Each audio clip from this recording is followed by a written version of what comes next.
Good afternoon, everybody.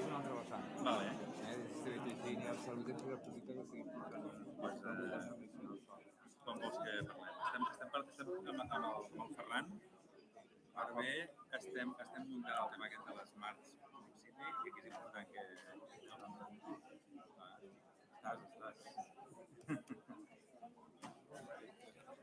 Jo t'expliqui...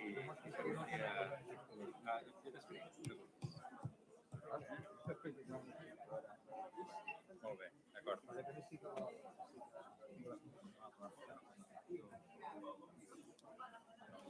Empezamos. Jefe. Expliquem el que fem, la visió i segur que col·laborem. Vinga, segur. Empezamos. Ya tenemos que empezar. Good afternoon, everybody. My name is David Gozal. With me is Antoni Esteve from Ad Salutem Institute in Barcelona. We are starting on time, session number 3 on sleep economics. It's a pleasure to be here in Barcelona for a lot of reasons. One, to see so many friends, and certainly very grateful for the organizers to put a program that I think is very interesting, very diverse, and should provide a lot of opportunity for discussion as well. Our session is no exception. We have 4 talks, one on road safety, one the business of sleep, sleep and work, and then issues of health productivity and productivity enhancement. So with that, we will start with our first presentation by Joaquín Durán Cantoya from BioAraba in Vitoria. His talk is entitled European Regulations and Road Safety.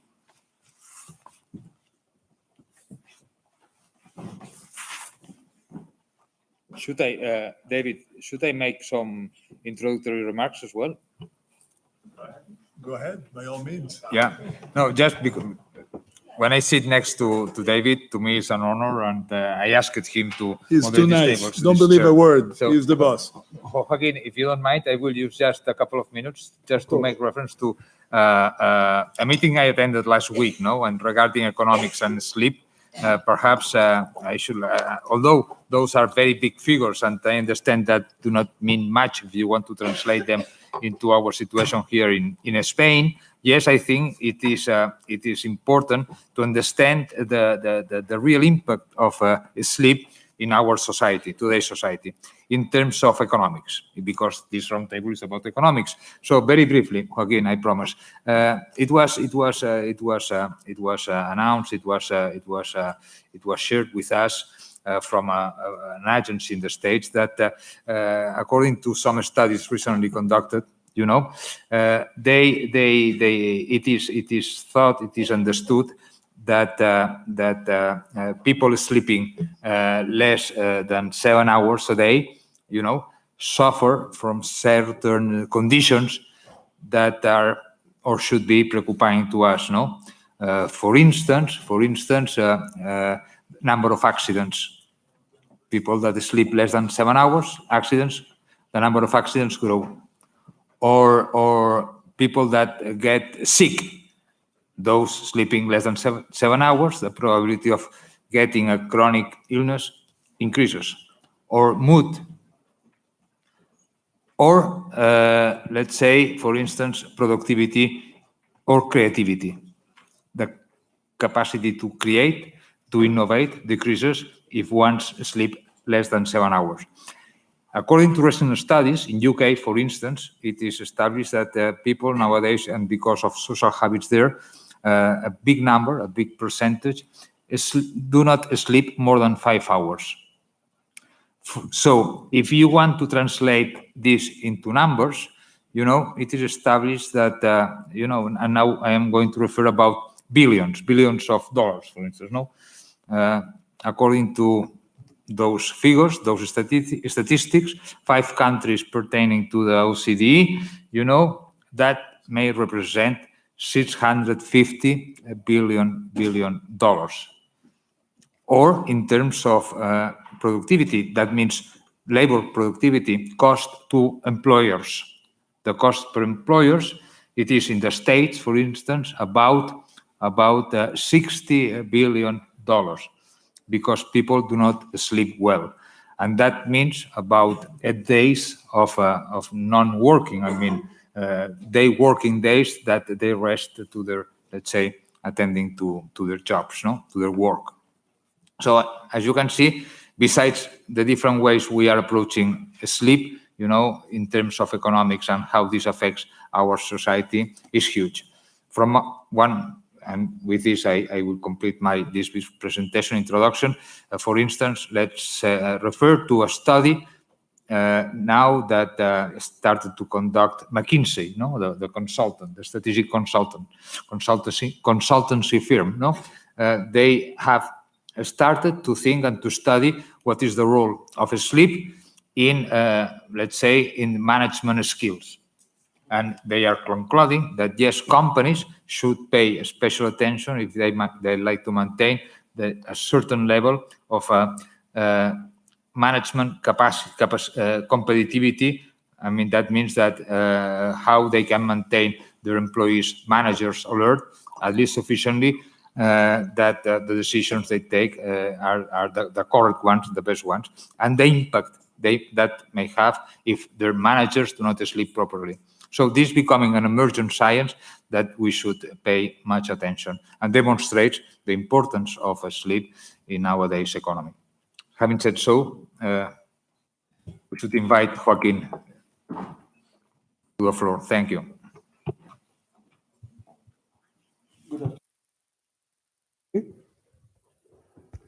I apologize because my flu. I'll try my best with my voice. And thank you for the organization for inviting me to share with you what is new about the traffic regulation, especially in Spain and also in the European Union. Presentation.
Now, you have heard of Murphy. Murphy was not asleep. We had expected that he was jet lagged and he would not pay attention to this session, especially in the postprandial period, but he seems to be quite active.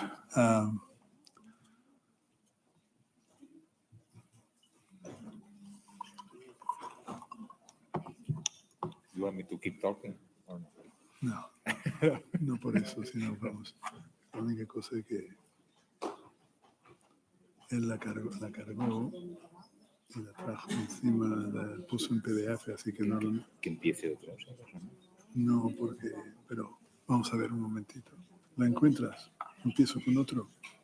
Empiezo con otro. Empezamos con otro ponente. Well, while we solve this issue of finding the file, we're going to ask Dr. Oliver Smith from Telefónica Alfa Barcelona. I hope he's here. Hi. Hi, Oliver. Thank you. We're going to change this. Is that okay with you? Wonderful. Yeah. Yes. As long as my slides work. Well, we have tested that before. It's the only ones that work, so you're good. Okay. All the others are not. No, just kidding. Do I have a flicker or?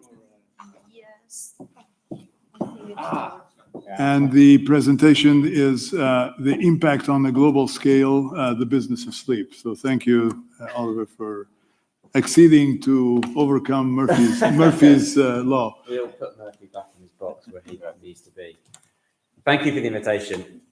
It's a real pleasure to be here. I moved to Barcelona 2 years ago to join Telefónica Alpha, so it's always fantastic to speak in Barcelona.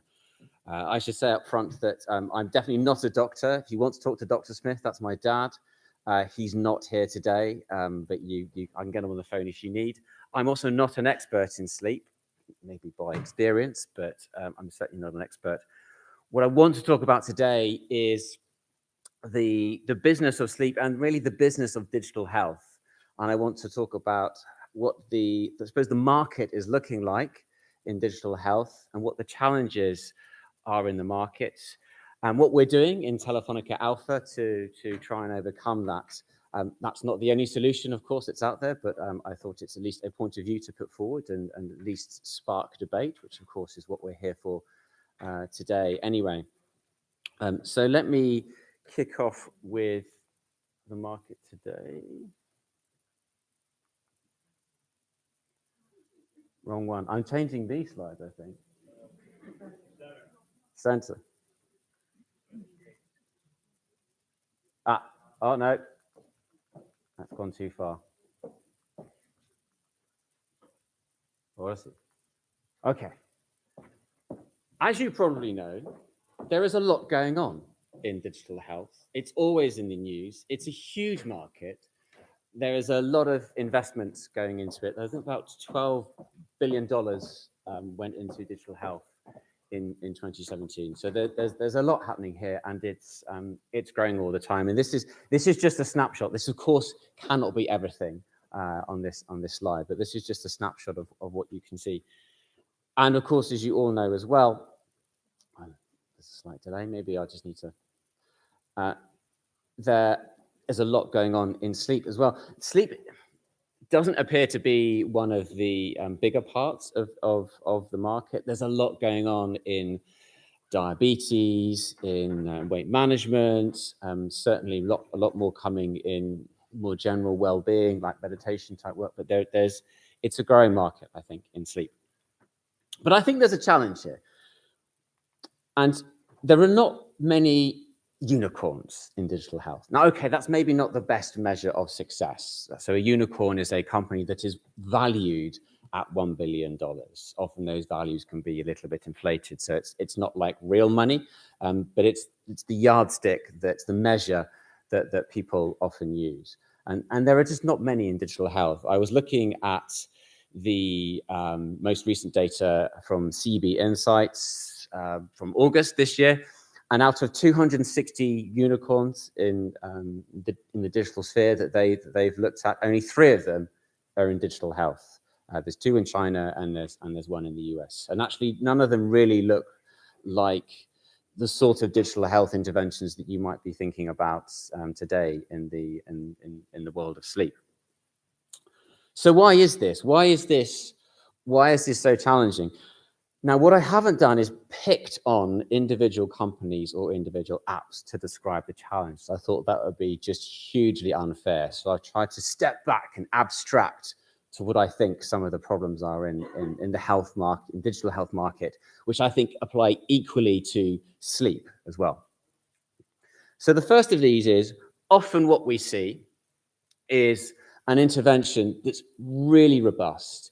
It's got a lot of evidence supporting it. It's taken a lot of time. There's been a lot of clinical input, a lot of research input, but it's quite difficult to use. So it's like a supercomputer. It's fantastic. It's really powerful, but not many people can use it. And as a result, not many people use it. And so they never really succeed in having much impact in the market. So that's one extreme.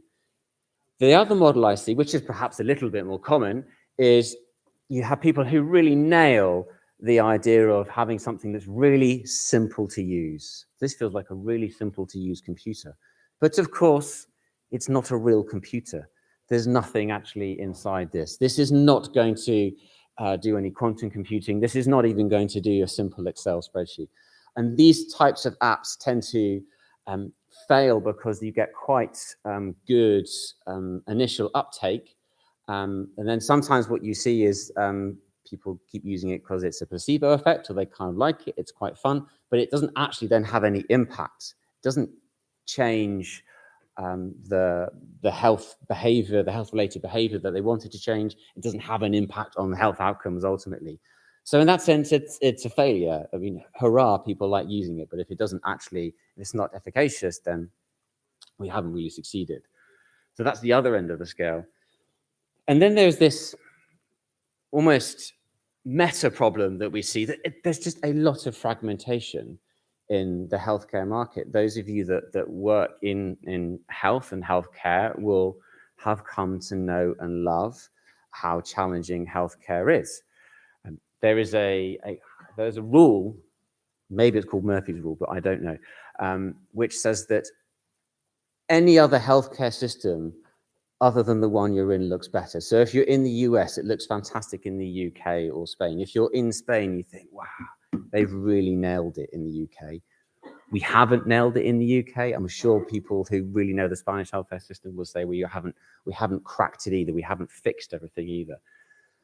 So there's a lot of challenges in this fragmentation. One of those is there's around 25,000 research papers published every year on health.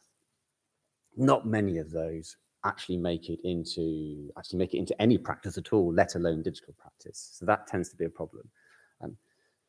I meet a lot of clinicians who want to help their patients with digital products, whether that be on sleep or whether that be on weight or alcohol.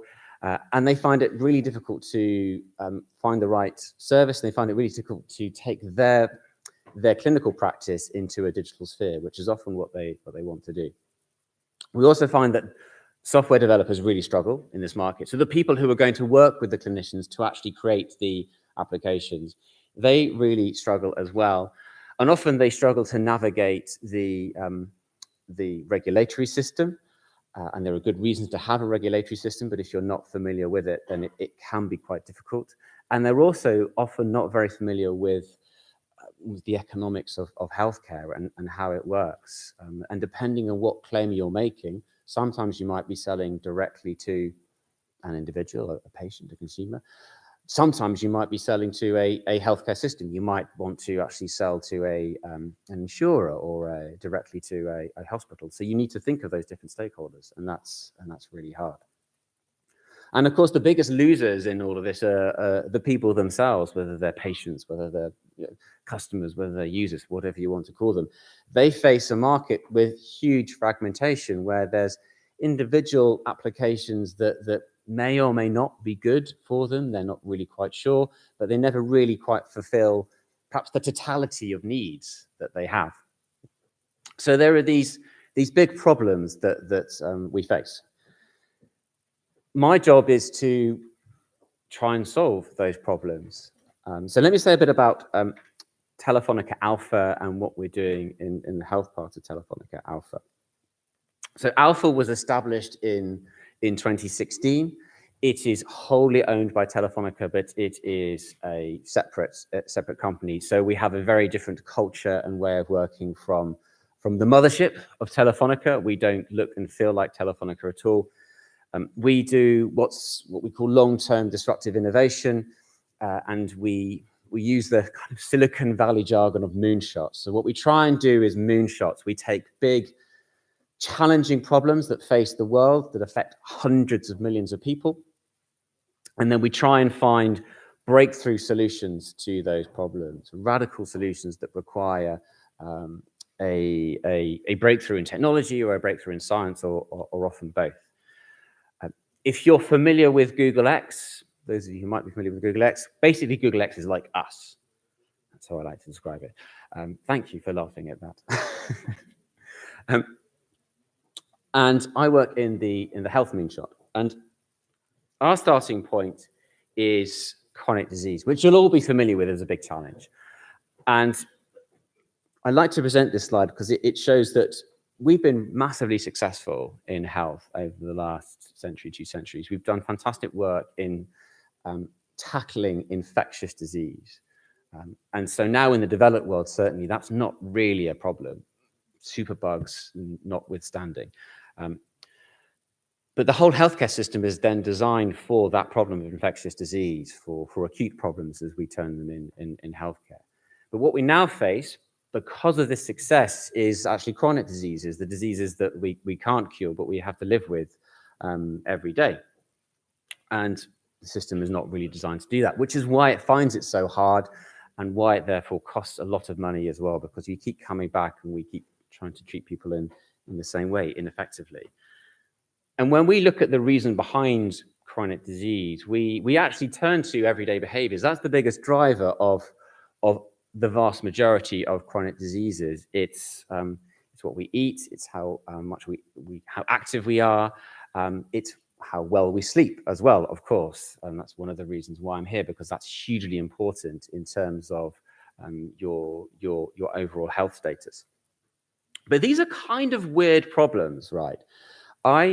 I used to work in the UK government in a number of roles. I used to run tobacco control. I used to run obesity policy in the UK.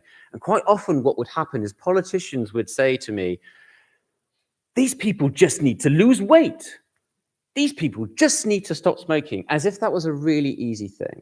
And as if people were effectively naughty somehow, and they were rather rudely having these unhealthy behaviors. How dare they?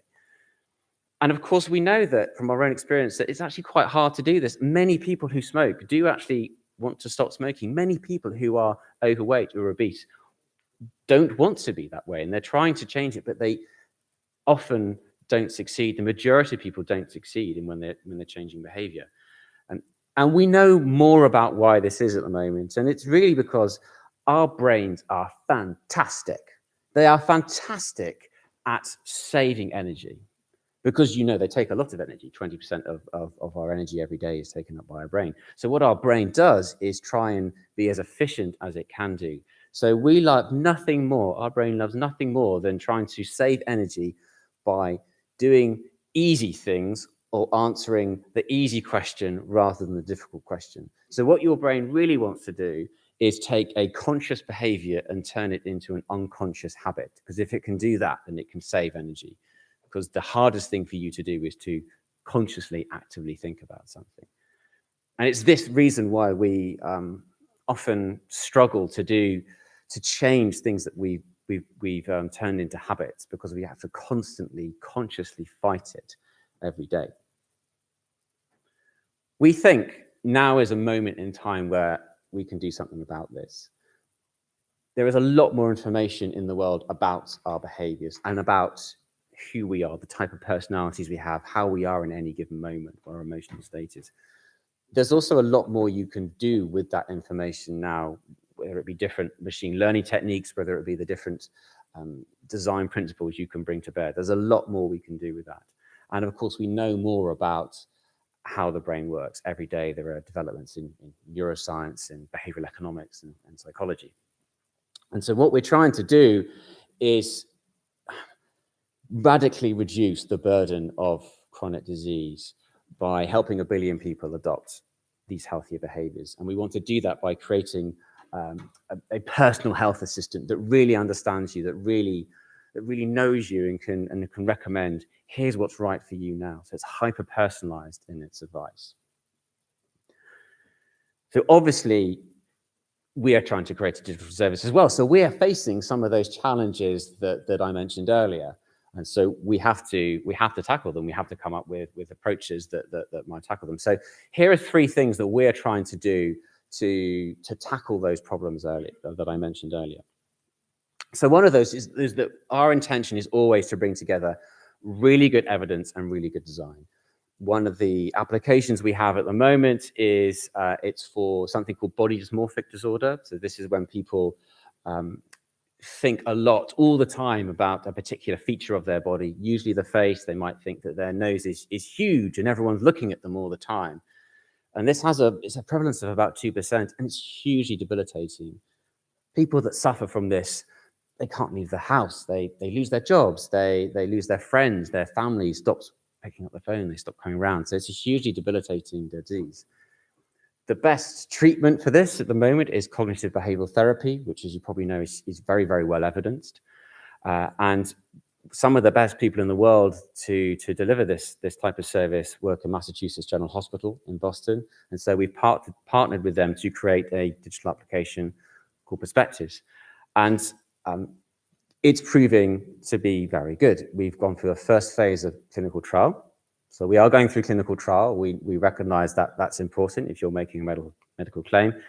And the application is actually as good as the clinician, but needs only 2-3% of the clinician's time. There's a little bit of support. The person can write in and chat with a clinician occasionally. Not real time, it's asynchronous. So it's as good as a clinician, but of course it's much more cost effective. So the intention is that you can radically expand the number of people that you can treat. So we think good evidence and good design is important. I think that would equally be true in sleep applications as well, where you need the evidence, you need a great design. Secondly, you really need to win the right to be in someone's life. When we're talking about chronic diseases, it is about their everyday behaviors. And so you need to understand their everyday and not try and assume that you, just because you understand that they have a particular health behavior, that's going to be the most important thing in their life every day. That's just not the case. If it were, they would have changed their behavior.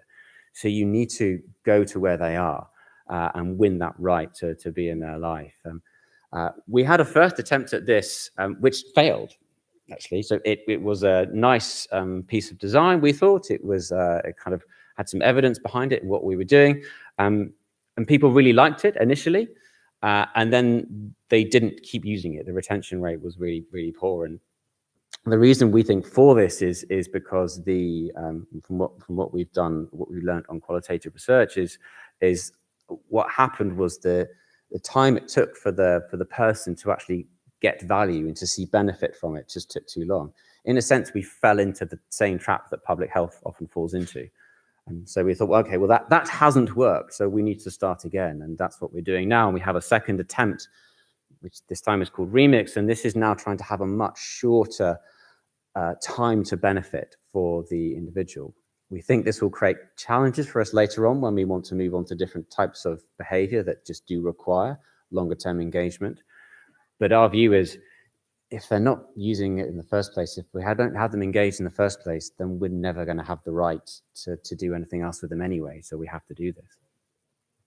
And then the final example is to try and solve this disconnect, to try and plug these different elements together. And what we are now starting to develop is a platform that links together clinicians and researchers and developers and funders so that we can actually support a better suite of products for patients, for users. Wouldn't it be great if we could create a system that makes it really easy for a clinician to turn their clinical practice into a digital application? One of the things we're working on is it's almost like, you remember how websites used to be really, really hard to create and you needed to pay someone to do that. Now, there's very simple ways of creating a website. Even I can create a website now, and I'm not very technical. So can we do something like that for clinicians? For developers, can we help them to more personalize their products? Can we help them? Can we give them a leg up, saying we and others have already gone through regulatory processes, we've already gone through an evidence-based process? Can we offer you algorithms that allow you to benefit from that and improve your products? And ultimately, for users and patients and people, can we help curate what you need so that it's organized around you rather than you having to organize all of this disparate world of applications, some of which work, some of which don't work, and you're not really sure. So that's just 3 examples of what we're trying to do. And I realized I didn't talk about sleep specifically because I think that the challenges that we face in trying to develop digital applications in sleep and improving people's sleep are simply the same as the digital health market faces in general. And whilst it's really important that we get the evidence right and that we keep building that, we have to solve the problems about how we reach people. Because if we don't solve that problem, if we don't think about the business of sleep and how we actually reach people, then all of the work that goes on in research is essentially fruitless because it just sits on a shelf, it sits in a paper. I hope that what I've described is at least some thoughts on that spark interest in how we might overcome those challenges. It's not the only way to do this. I'm sure there's lots of other approaches, and I'd be thrilled to hear other people's approaches and spark that debate. Thank you very much.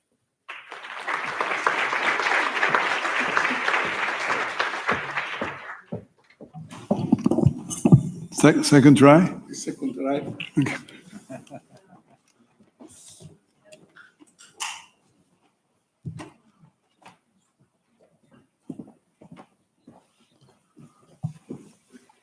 It's a victory. Okay, I try again.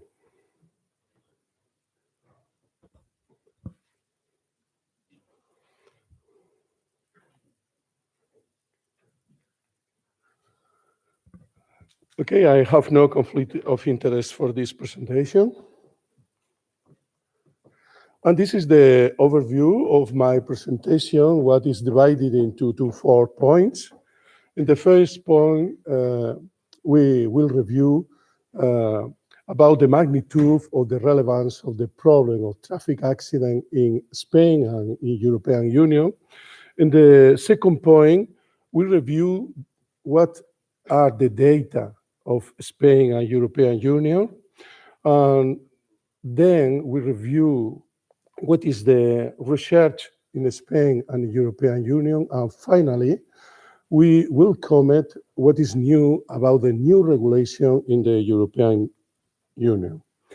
Regarding the first point, what is the magnitude and relevance of the problem of traffic accident in Europe, it's important to note that traffic accident is the 5th cause of death in European Union, and it is expected to become the 4th cause of death in 2030. So it's clear that this is an important problem, including a public health problem. If we look at the global map, it's true that Europe remains to be the safest place referring to road accidents. And the number of accidents counted in 2016 was 50 deaths per million inhabitants, compared to the rest of the world was 174 deaths per million inhabitants. That means that in Europe is 3 times less compared to the rest of the world. However, here you can see the map of death of accidents through the European Union. And you can observe that there is countries with very good results like United Kingdom, Norway, Sweden, Switzerland, very, very good result of Spain and Germany. And in the average, like Portugal, France, Italy, and there is another country that clearly need improvement, especially in red, where the number of deaths is really too high. That means that the result of deaths referring to traffic accident in Europe is not uniform.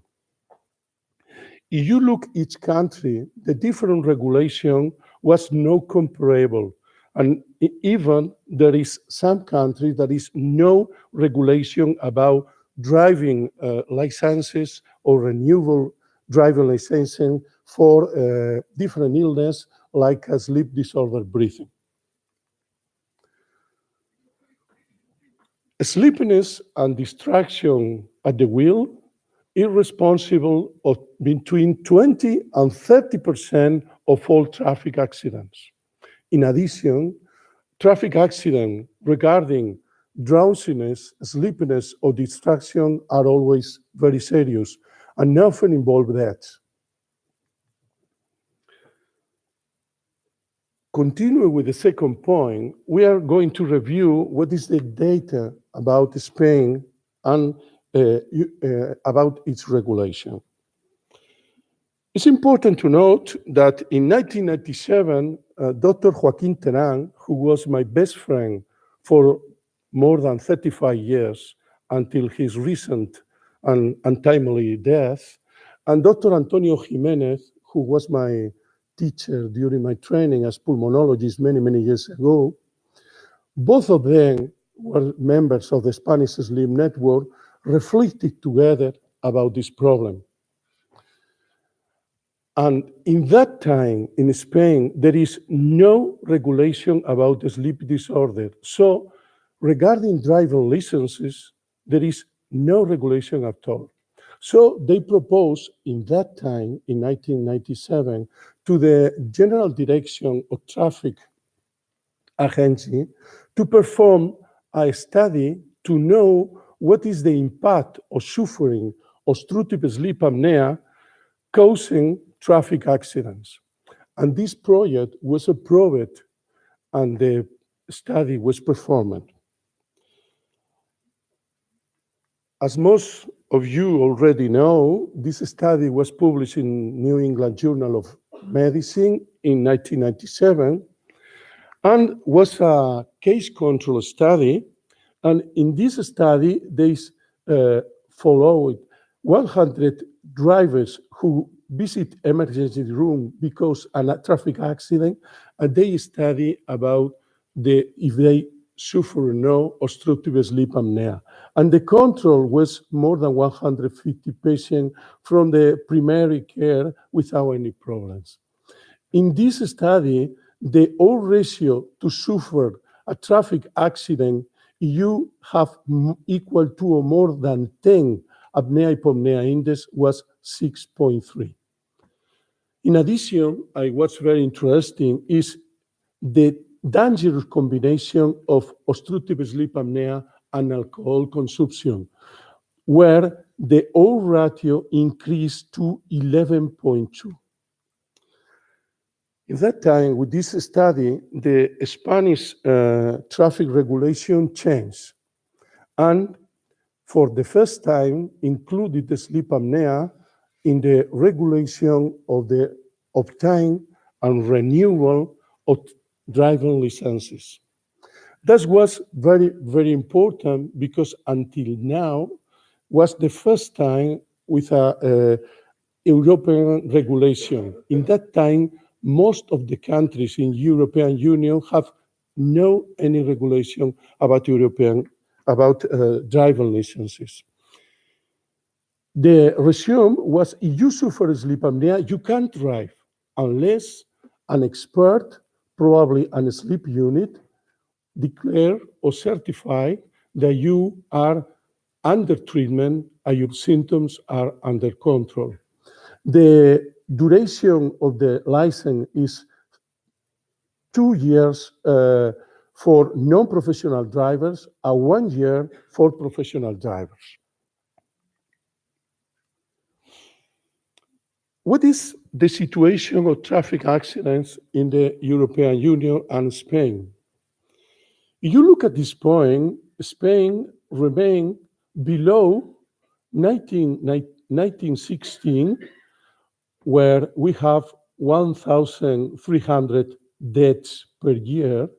But if you look at that time, in 1960, in Spain, we have only 1 million of cars, compared to 2017 with 33 million of cars. On the other hand, the worst year was 1889, where we have 16.3 deaths per day, compared to the situation in 2017, only 3.3 deaths a day. So that places Spain one of the safest places in the world, referring to the traffic accidents. But if you look here, in the last year, there is a slight increase in the number of deaths. That means a new effort is necessary to be done to reduce the number of deaths. And probably a new regulation is needed. It's the same situation if you look the European Union, because here you can see what was the expectancy until 2020, and it was a stagnation, especially in 2014 and 2015, and last year was a reduction of 2% and another reduction of 2%. So the idea is to reach this target, but that again represent that we need new effort, a new scenario with new regulation about the traffic rules in order to obtain renewal, the driver licenses, especially with different disease. If you again look to the European Union, the reduction of accidents as an average of minus 53%.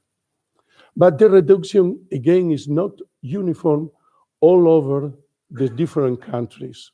For this reason, we need a new scenario, a common scenario, in order to obtain a common regulation for driving licenses, a common regulation for different disease, especially referring to the sleep and sleep disorder breathing.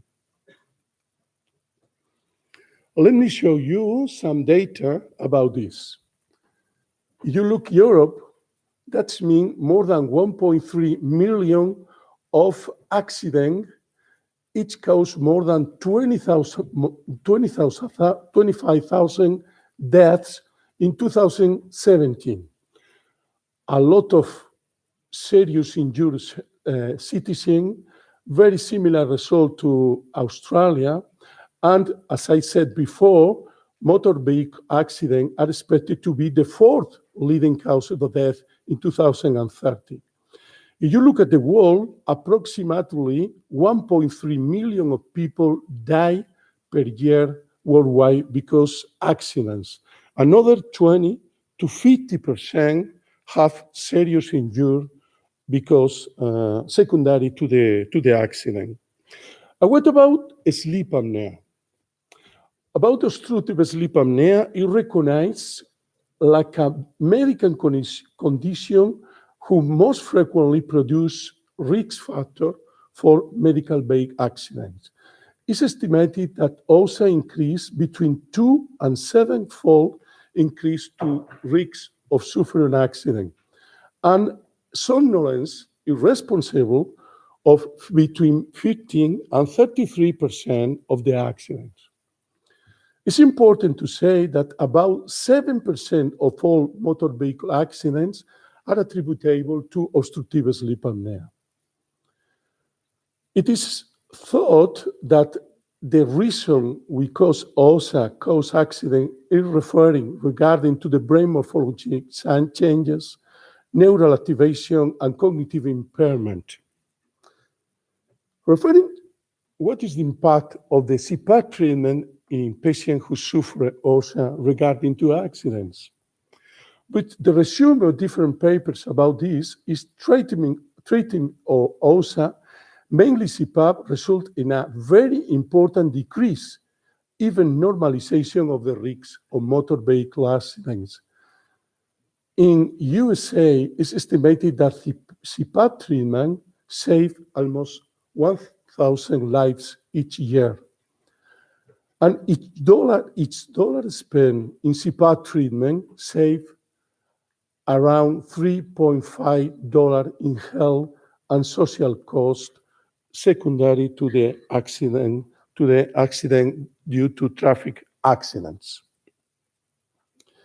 Taking into account this new scenario, in Europe, a group of people, a group of experts in 2012 was in charge of change the old directive of the European Union, which was in 2006.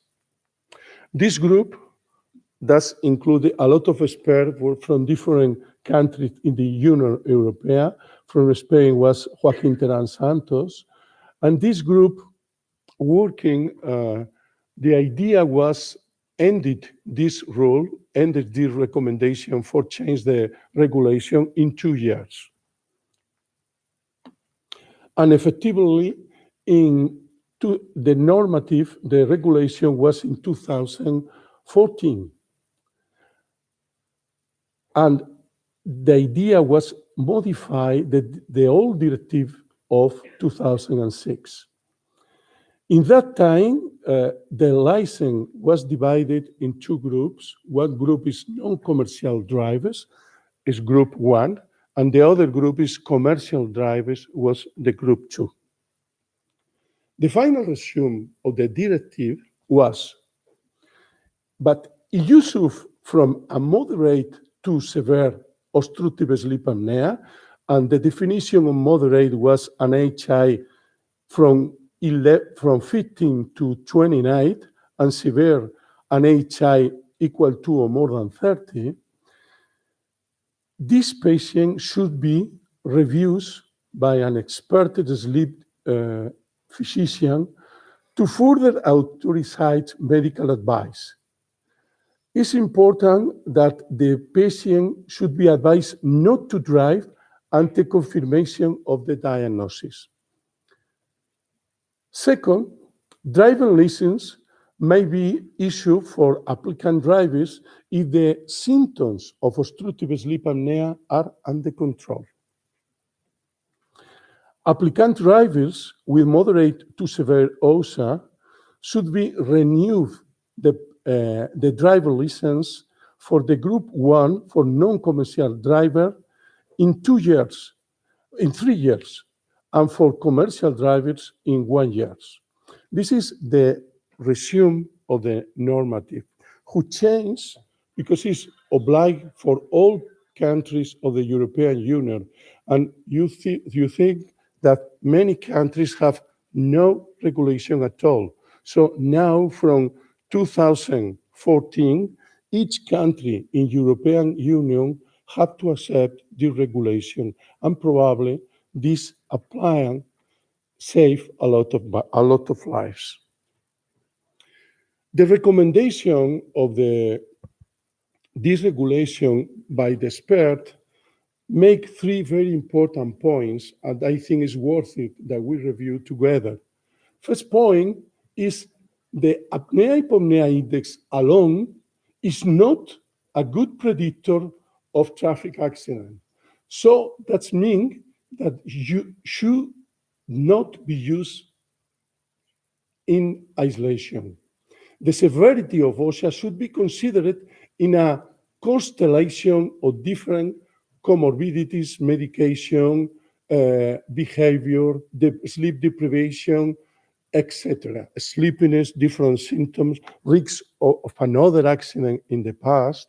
So it's very, very important to take it into account that not only the apnea-hypopnea index should be oblige us to forbid driving for a specific patient.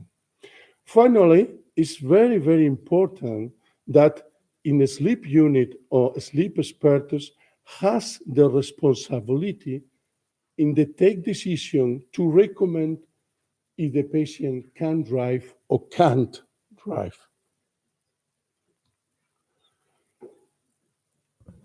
To end this presentation, I would like to share with you different questions that I am unable to resolve. First of all is, do you think that a patient without no symptoms but a high apnea-hypopnea index should be not allowed to drive? Secondly, the opposite. What should be do with a patient with less than 15 number of apneas and hypopneas per hour, but very hard symptoms, severe sleepiness or other kind of symptoms? Apparently, is not under this regulation, but what should we do with this kind of patient? As I said before, the regulation said that the patient should be advised not to drive until that diagnosis is performed. But how to do this in a possible way, in a real way, with patients who work as professional drivers, and taking into account the waiting list in Spain is around 4 months. And this is very high waiting list. And in the rest of Europe, the waiting list is high in public health service. So what can we do with this kind of patient? The fourth question to share with you is, if a patient refuses to be diagnosed or not declare the disease, what should be our attitude or our decision? Imagine professional drivers, school bus driver, etc. And finally, what is the limit of the professional security? Imagine that you review a patient with 60 apneas and hypopneas per hour with severe sleepiness, and the patient rejects to be treated. What should we do with this kind of patient? What is the more important? Protect the confidentiality for the patient or protect the society? We consult different lawyers about this. We have no solution about that. They said that we have to write in the clinical history that we recommend not to use or not to die for the patient or to be treated. But for instance, I don't know the rest of the country, but in Spain, if I put in notice to the authorities that this kind of patient reject to be treated, the law is paying to me, no paying the patient. So I think it's a reflection that is important because this recommendation changed a lot and improved the health of a lot of patients. The regulation in Spain in 1997 changed completely the map of sleep disorder breathing in Spain. A lot of sleep units increased their work and their activity. Thousands and thousands of patients were diagnosed because for first time sleep apnea appeared in the law. So with this new regulation, it's interesting because again, it's the first time that obstructive sleep apnea appears in the law.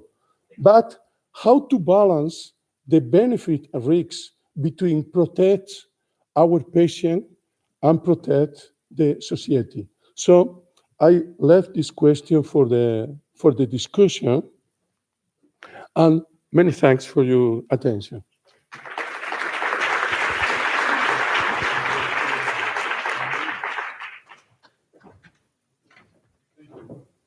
Thank you, Joaquin. And we will continue with the next presentation, which will focus on sleep and work by Dr. Manolis Kogevinas for the Barcelona Institute of Global Health. Thank you. Hi.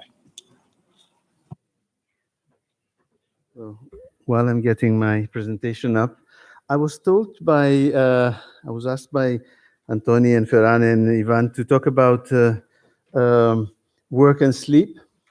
And based on my research, I assumed I should talk about how works affect sleep. And then late, I found out in the program I'm in a session on economics, which I hope I'm not expected to talk about how sleep affects work. So I'm going to talk about my research. And the other thing I want to say is that I am Greek, though I'm based in Barcelona for ages. In Greece, Manolis is a classical male name. In Spain, Manoli is a classical female name. And I'm sure this does not compensate what was noted to me by some of my colleagues up there, that I'm the 11th speaker and 10 of the 11 are males. However, if you look at the whole program, actually, it's much more compensated. If you look at tomorrow, it's just a matter of which session is in which day, I think. So if I could get my presentation, I will start.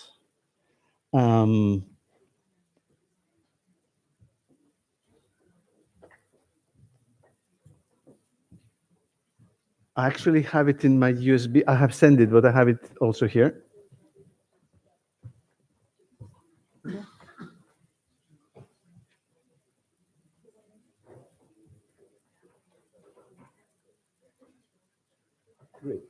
Fantastic.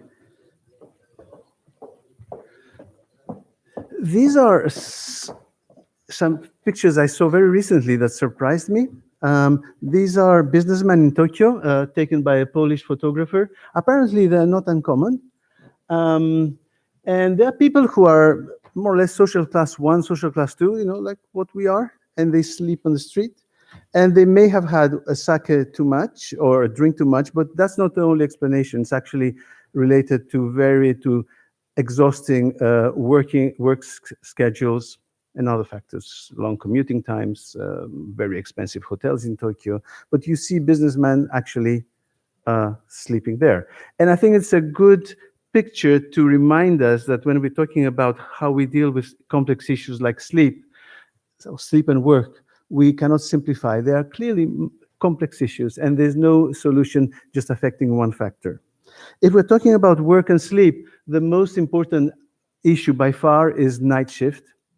And it was mentioned in the morning in a question. We have in our countries, in Western Europe and North America, about 10 to 20% of the population doing permanently or occasionally night shift. And in some occupations, like some of them that we are involved, health, hotels, transport, this percentage goes really high to about 30%. So it is a real big issue. And clearly, it's not only sleep when we're talking about shift work, but clearly it's also sleep. So I'm going to talk about how work and shift work may affect health, how shift work affects sleep and work affects sleep, and how this relation between work and shift work may be mediated from sleep. The other thing I want to discuss is that it's not only how long you sleep or sleep disturbance as such, but it's also timing of sleep, when you sleep. And I'll show some new data we have from Barcelona talking about this. And tomorrow I'm going to talk about one of the other big cues regarding circadian disruption. So what happens when you eat at the time when you're sleeping? So wrong eating time, not only wrong sleeping time. So work and sleep. It is complex, and there are many studies, really many, most of them cross-sectional, but also lots of them prospective, and you see from this very, very good review, one of the dimensions of work, which is work demands, how much pressure you have in relation to various sleep. I'm not going what type of sleep disturbances they have evaluated, but if you look at the graph, here is one. If you are on top, you have a positive association, so you have an adverse effect. And basically, all the studies we have show that work demands, however they have been measured, is associated with poorer sleep, however you measure it. And clearly, there are problems on how they have been measured. And there are equally very interesting studies showing that support in work is related to better sleep. And we have lots of these studies. So it is not only working at night, it's much wider when we're talking about work environment and sleep. And we know also that many of these factors that have been associated with sleep very clearly are actually associated, not in the same studies, but they have been associated with major health outcomes. This is a fantastic pooled analysis by Kivimaki, published a couple of years ago, with about 600,000 persons in big cohorts in Europe mostly. And you see, this is the cohorts that had dose response concerning working hours and stroke and ischemic heart and coronary heart disease. The dose response doesn't come out well for coronary heart disease, but if you do overall, it's about a 13% increased risk, super statistically significant. And here we go up to 20, 30% increased risk. These are major outcomes. And these are not exposures. There are lots of people who work long hours. So these are major issues to tackle. The other big health outcome related to sleep is obviously the big issue is shift work. And we were surprised in a way, lots of us, when in 2007, the WHO, the International Agency for Research on Cancer, classified shift work involving circadian disruption as probably carcinogenic to humans. This is the second strongest category. And this was based on lots of studies in animals, very convincing, very, very convincing. And now we have more. And Admittedly, they have been done in nocturnal animals, which is, an issue, most of them, showing that you put light at night to rats and they get breast cancer. Very convincing, and lots of other cancers. And the epi-evidence was not as strong. And obviously, you have a lot of mechanistic evidence. So we have also strong indices that cancer, and I'll come back to that in a minute. How could all this affect, so many different diseases? One of the issues we are working, obviously, and many groups are working not only on sleep, but the circadian groups are the issue of circadian rhythms that have, we know that we have several functions that, differ between the day. You have your lowest temperature early morning, you have the highest blood pressure another time. So, and they are 24 hours, they persist, even in the absence of external cues, they adjust to local times, and they basically affect lots of different systems, autoimmune responses, hormone excretion, gene expression, and we're not talking only about the circadian genes or the sleep genes. We're talking about really lots of circadian control genes that go up to about 30% or more of all the genes we have. So this can affect lots of different systems. They are controlled, and that's why light is important, by the central clock in the base of the brain, and there are very strong evidences showing for shift work what we see for sleep.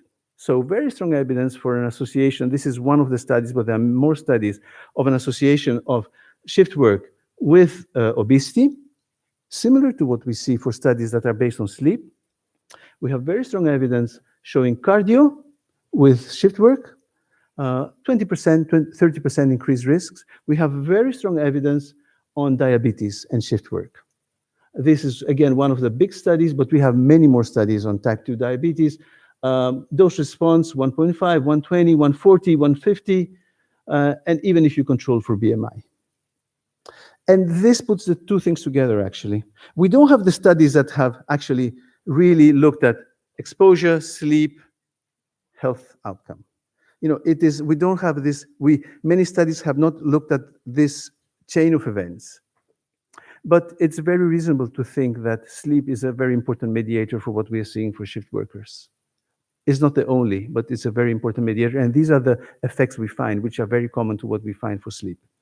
We have some studies like this one. There are not as many that indicate that this is a small experimental study, about 25 people, 3 nights with 10 hours sleep, or 2 nights with 10 hours sleep, 8 nights with restricted sleep, 5 hours sleep. One group, circadian aligned, so you sleep the time you should sleep. Another group, you sleep at the wrong time. And what you see is that for a number of indices like insulin sensitivity or CRP and inflammation index, you have an effect both on your left column, the ones that are circadian aligned. So you have a decrease in insulin sensitivity, which is not compensated by increased insulin secretion, and an increase in CRPs. And you have a bigger actually effect in those that sleep the same time, but restricted, but at the wrong time, circadian non-aligned, indicating that you have an effect of sleep and you have an effect of timing of sleep, actually, which should actually follow through different pathways. We don't have many of these studies, but I think this is how it should work, I believe. Let's go back to cancer. This is what IARC had, WHO, in 2007 when they evaluated the epidemiological evidence. And it looks quite convincing if you think of it. This is one, if you're on the right, you have an increased risk. This is the studies they had, cohort studies.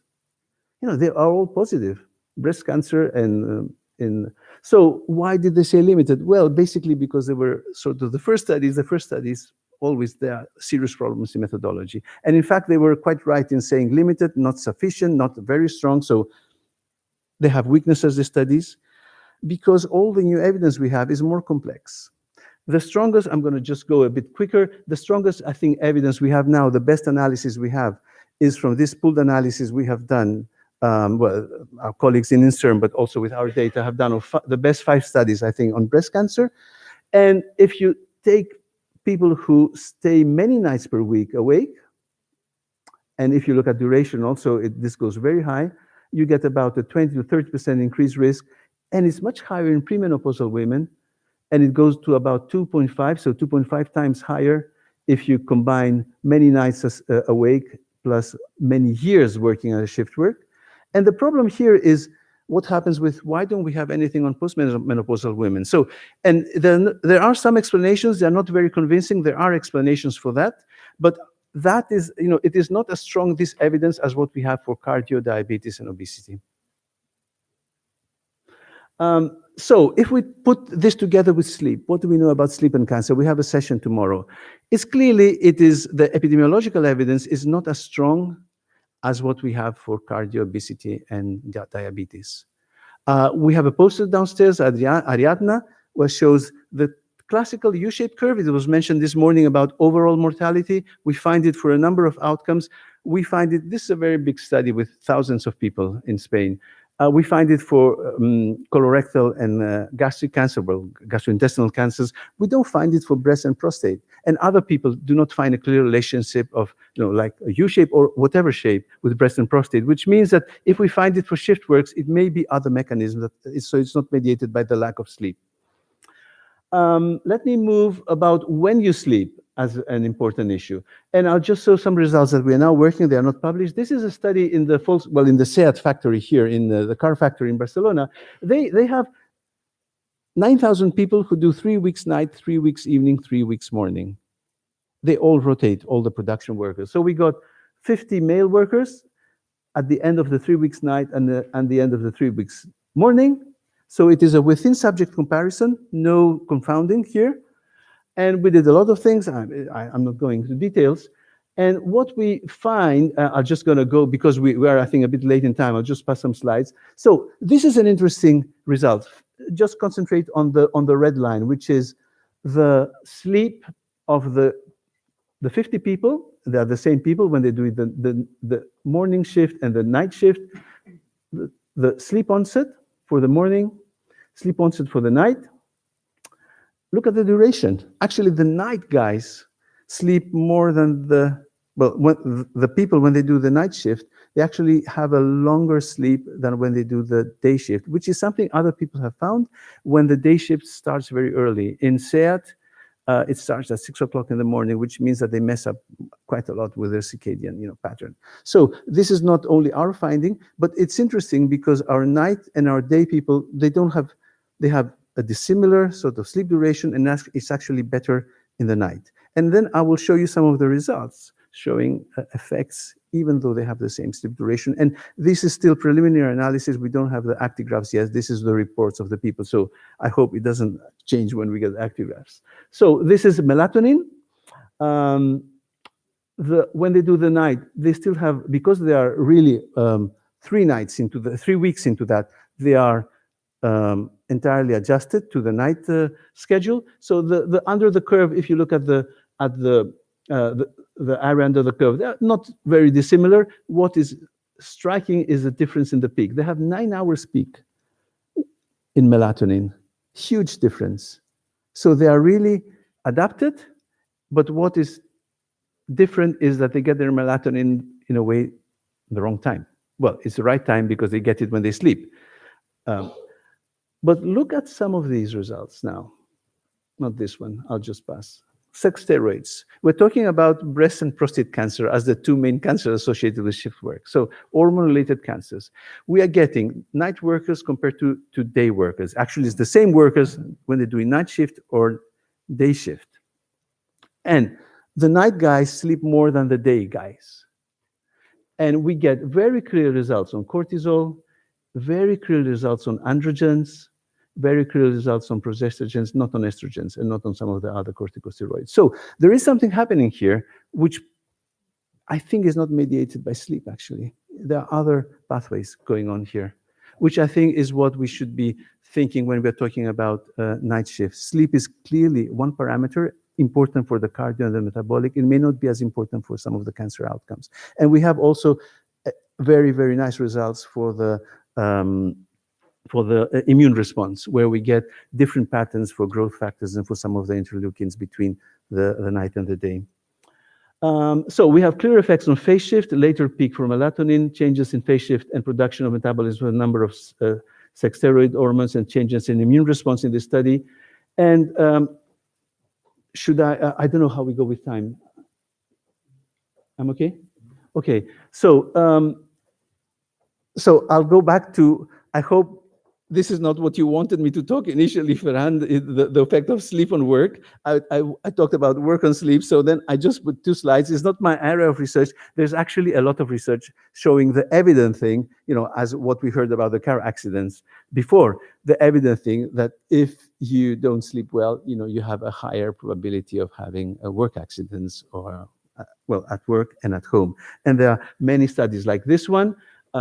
And really, it's not my area of research, so I don't do questions on this part. We're showing that there are studies in many industries showing that irrespective of what index you take or outcome you take, the people who have sleep insomnia or insufficient sleep syndromes, they have higher indices of a number of different outcomes related to sleep. And also, clearly, with whatever scales you have used, this is one of the scales they have used on productivity, self-reported productivity. Again, these are results that have been repeated in many studies. And I have not done these studies, but this is, and it's nearly obvious, actually.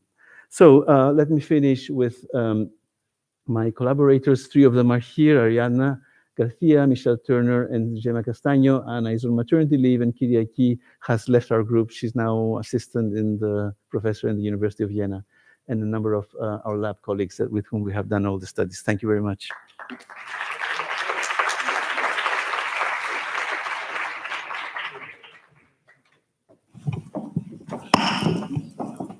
So, David, it's your turn. As a special remark as well, allow me to tell you that yesterday evening, the Universitat of Lleida, invited David to join that institution as a doctor honoris causa. And we should like to congratulate you, David, in that regard as well.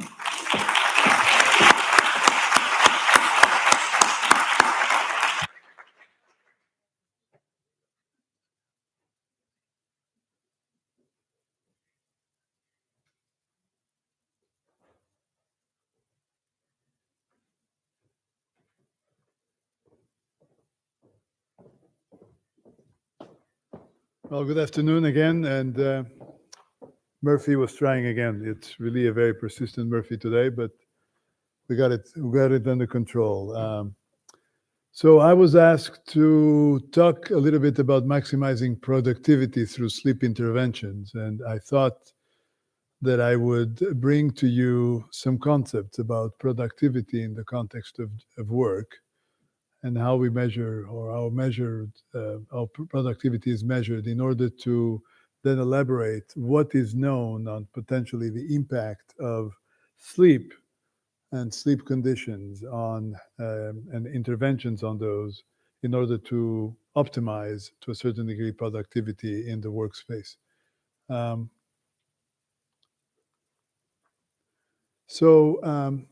An important thing is to define productivity, and there are many ways of defining productivity. So I thought that I would spend a little time showing you some of the models. If you go to the world of economists and finance and business and industrial productivity, there's going to be a lot of different ways of looking at productivity. So, but there's a very simple concept. Productivity is a critical determinant of cost efficiency. In other words, whatever you cost, if the productivity is going to give you a measure of really whether you're using your cost properly or not, and if you, the better the productivity, the more the cost efficiency. So you need to identify what is termed in the industry key performance indicators, and this is critical. If you're going to do a study about productivity and you identify the wrong KPI or key productivity indicators, you may get results that do not reflect what you actually was trying to measure. So this is a very important element. And we need to identify that these KPIs are really the drivers for profit making, reputation making for any part of the organization. So in a way, any type of efficiency, whether a person, a machine, a factory, a system, is to convert any input into whatever outputs you get. And this is then dividing them per unit of time, per unit of cost, per unit of resources, per unit of personnel that are consumed over a period of time, a finite period of time. So there are elements that are really important in order to achieve the organizational goals of any company. Um, you're going to have to look at work behavior, to look at productivity measures, and then define the incentives that will trigger the cascade that ultimately will achieve the ability to reach the organizational goals of the company. So different companies with different organizational goals may look at the same productivity in very different metrics. So again, a very substantial component of differentiation between in the process of analyzing data. Now, there's seven, really, if you look at globally, the methods of defining employee productivity, there's 7 ways of doing this, big ways. The simple one is the management by objectives. You look at how well an employee output is contributing to your company goals and targets. This is the most commonly used measure of productivity in industry. But you can do a simple quantitative measure. We probably would prefer this as a simpler way, is measure productivity by the number of part of products an employee produces in a particular period of time. So if you have 10 products produced per hour, then your productivity is 10. That's great. But it doesn't tell you anything about the quality of the product that is produced. It just tells you that 10 units were produced. So if 8 of them are faulty, then your productivity may not be as good in the eyes of the first one, right? Because the goal is to produce the best product that you can, not just a product. There's another way of measuring productivity, which is really the 360-degree feedback method. So it uses comments of coworkers about a certain employee in order to measure productivity. So now it's the opinion of your peers that is going to define the productivity of any single individual. And that is important if you're looking at differences, for example, a night shift working in a factory versus a day shift working in the same factory producing the same product. And so how would you look at those just on units? There might be a variety of other methods, of other considerations that you might want to take. One of them that would be embedded in the way to measure productivity would be to look at how workers would assess their own peers. You can look at sales productivity. So it doesn't matter what you produce, but can you sell it? And that alone would tell you, am I producing good enough? Am I being able to capture the market? In which case, I will be happy to sell as much as I can. That's a great sales productivity versus having a warehouse that is full of my product, but yet I cannot put it into the market and sell it. Or measuring service productivity. Sometimes your product is not an actual device or an actual item, but more a service. How many telephone calls am I going to be able to do if I'm trying to sell a product? And the employee who's doing the call service, may have a different measure of productivity that somebody is producing. Another measure is time management method. It looks at employee productivity by looking at the way and analyzing how they use their time. So some people may use at certain times of the day a very high intensity and then reduce. Others may use different strategies. At the end, the productivity may be the same, but by looking at the way that productivity is done by at different times of the day and how people or employees use their time, this might give you insights as to ways to strategize and improve your productivity approaches.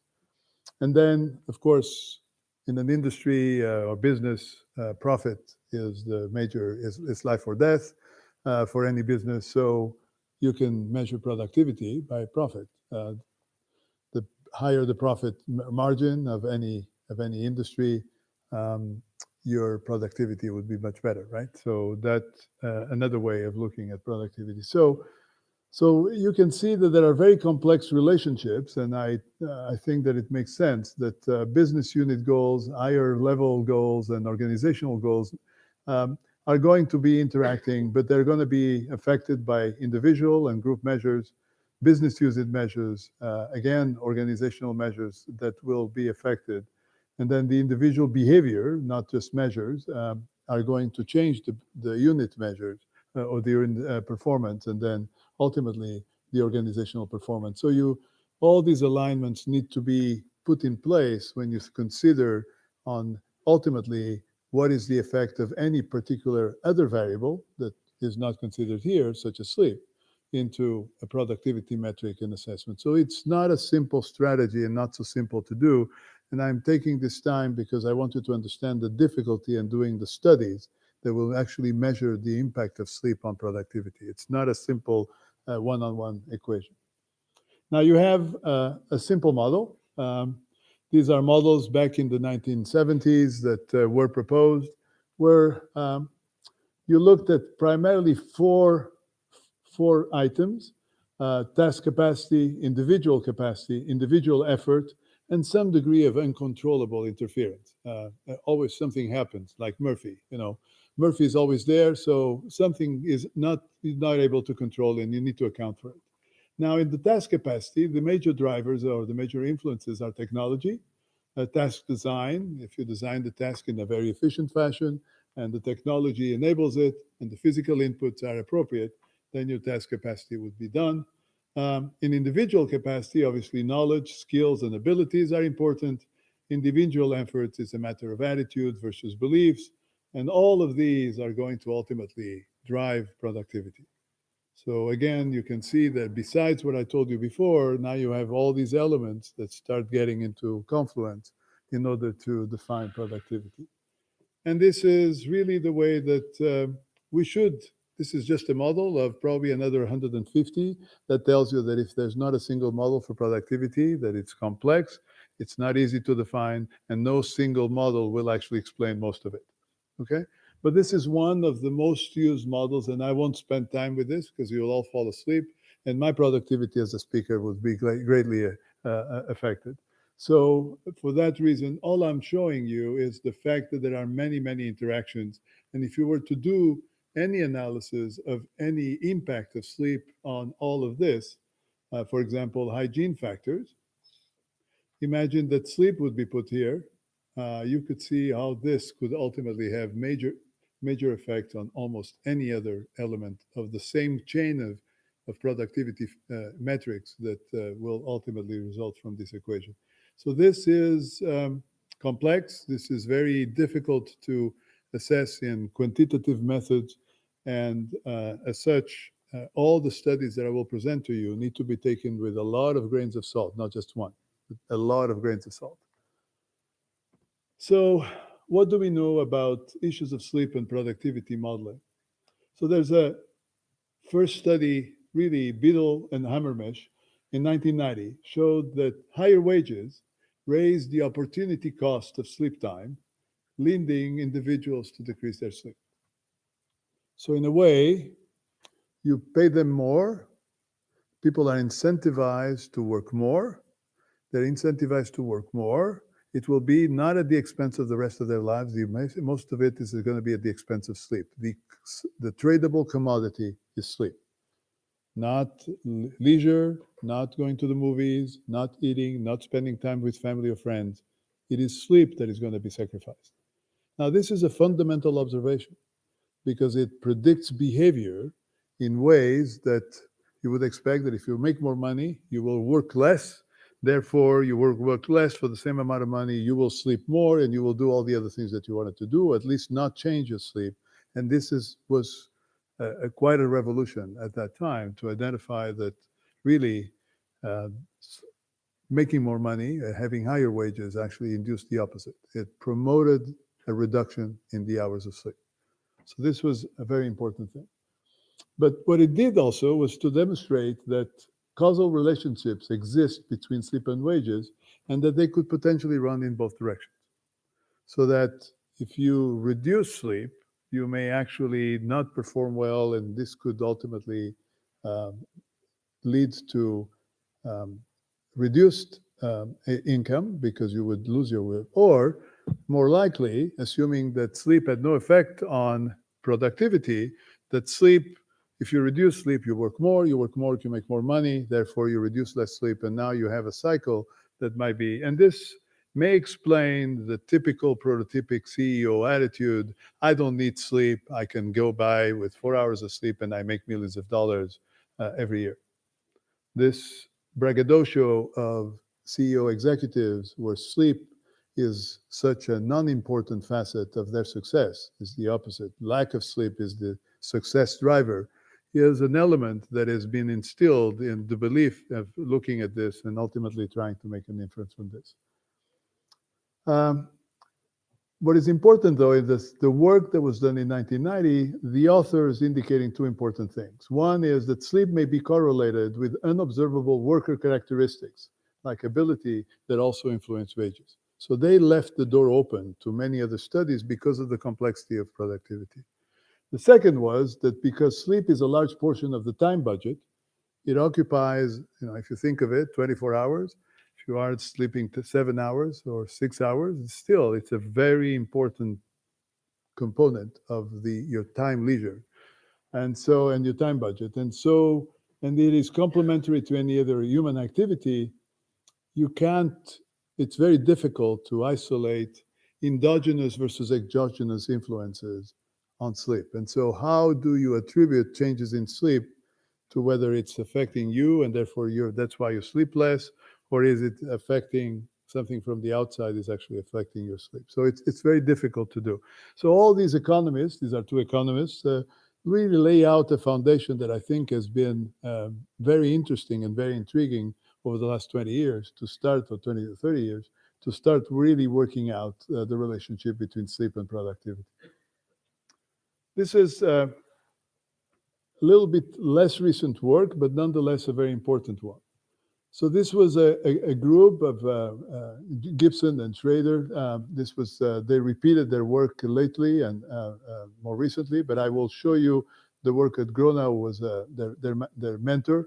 And what he showed is that if you give two possible choices for the levels of sleep, so it showed that increasing sleep raises both work and home productivity at the cost of taking away from the total time budget. In other words, you take away the time budget, and so if you adjust for that, at any given unit, you will increase productivity, even though if the total productivity may be the same. So you may need to work less to produce the same amount if you choose to sleep more. So this was also another important element that was critical, and is contradicted to a certain extent by the previous work, but nonetheless, that shows the potential interactions that I think are going to define some of the work that I'll show you in a second. And there were two really interesting studies that have been published. One, where an hour increase in average daily sleep raises productivity by more than a 1 year increase in education. So this was Patrinos is a very famous economist. He said, okay, we know that education, the level of education is going to increase your productivity in dollars. And so what happens if you sleep 1 hour more? Well, it actually it makes more impact if you sleep 1 hour more per night than to study yet another year and acquire yet another year of education. So this is an interesting way of looking at determinants of productivity. The other one, that an hour increase in average daily sleep raises productivity by 16%. These were manual skill labor. So again, I put the emphasis because this may not apply to other types of skill sets, okay? So these are interesting observations, but I think that we need to start seeing that the economists start to be preoccupied by sleep. And to a certain extent, I think that this is the interest of this, that even before the sleep experts started really thinking about productivity, the economists started to think about sleep. So coming from a very different motivation, but nonetheless one that brought sleep to their world. And it is very well settled there. You will not go to any business school or to any department of economics where sleep is not mentioned as one of the primordial drivers of productivity or economics. So it's an interesting way. Well, in medicine, we only get 3 hours in medical school, if at all. Okay, so that's interesting. Now, there was a very interesting, the American Time Use Survey is a very large survey of the American population. Um, and this is what they found. They looked at the residual wage as a function of the average reported sleep. So this is all biased by self-report. You have to take this into consideration. This is not actual measured sleep. There's very little of that in economics. But what you see is that there is a dual relationship, that as you sleep more, you start increasing to a certain extent, and then productivity starts going down. And by the same token, if you sleep less, 1 hour less, you start seeing that in that range of 8 hours being here, 1 hour to 1 hour was really the boundaries where it seemed that wage residuals were stable. So the stability of waging, which, as I told you, drives sleep, was very stable. The moment that you start deviating from these two, now you start seeing substantial dynamic changes in the effect. And so they derived a quadratic function that essentially told you that around 8 to 9 hours was the peak of productivity that could be achieved for wage gain or productivity gain, based, if you allowed for all the other factors based on this survey, a very large population, to look at how sleep would ultimately interfere with productivity. So this is interesting because it tells you, again, a U-shaped. We've seen a lot of U-shapes today, whether they're inverted U's or upside down or downsize up U-shapes. I think that it tells us that there is a range that is good. And we heard in the previous sessions that sleeping too much is probably not a very good thing for you. Sleeping too little is also probably not very good, whether your health or whether in this case, industry productivity or economics. You've heard a little bit from the introduction. This is the study by the RAND Corporation. This is the cost of insufficient sleep across 5 OECD countries, large budgets. The cost of insufficient sleep, defined as less than 7 hours per night, is 2.92% of the GDP in Japan. It is about 1.8% or 1.6% in Germany or United Kingdom. It is 2.2% or 2.3% in the United States, with an estimated value of $411 billion for the US. And you can see the rest of the numbers. These are not trivial figures. This is a huge, to change a GDP by 1% is the dream of every president of the United States, except the last one. He will do it by 10%, for sure, whatever. This is another way of looking just at mortality risks. Again, reduction in sleep leads to increased immortality. These are statistics that you have seen before. This is just another way. It's a funnel plot. And what we get at the end is that there are commissions and committees that meet. They try to do the right job, and they come up with conclusions that are interesting. So there's this, the U.S. Preventive Service Task Force about sleep apnea in adults, and concludes that the current evidence is insufficient to assess the balance of benefits and harms of screening for OSA in asymptomatic U.S. adults. Well, a task force meets, spends a lot of time, does a lot of review of the evidence, and at the end says we don't have evidence. Therefore, we cannot conclude anything. It's terrible. But it's not the same. It's the same also for pharmacological management of insomnia. And we also wanted to evaluate cost effectiveness, but we can't. Non-pharmacological intervention for insomnia, we need better and adequately powered RCTs on the effect of bright light, et cetera, et cetera. In other words, we don't know what we should recommend. This is the state of the field at a time that the sleep disorders that have not only impact on health, and we've talked about it, but also on impact on work and productivity, and yet we don't know what to recommend at the level of population.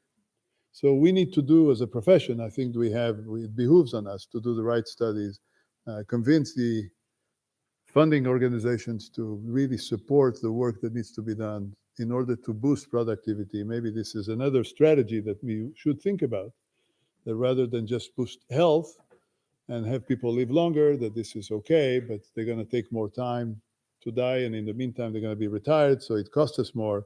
Maybe governments want to hear about ways to boost productivity, and that this might be the argument to start selling this.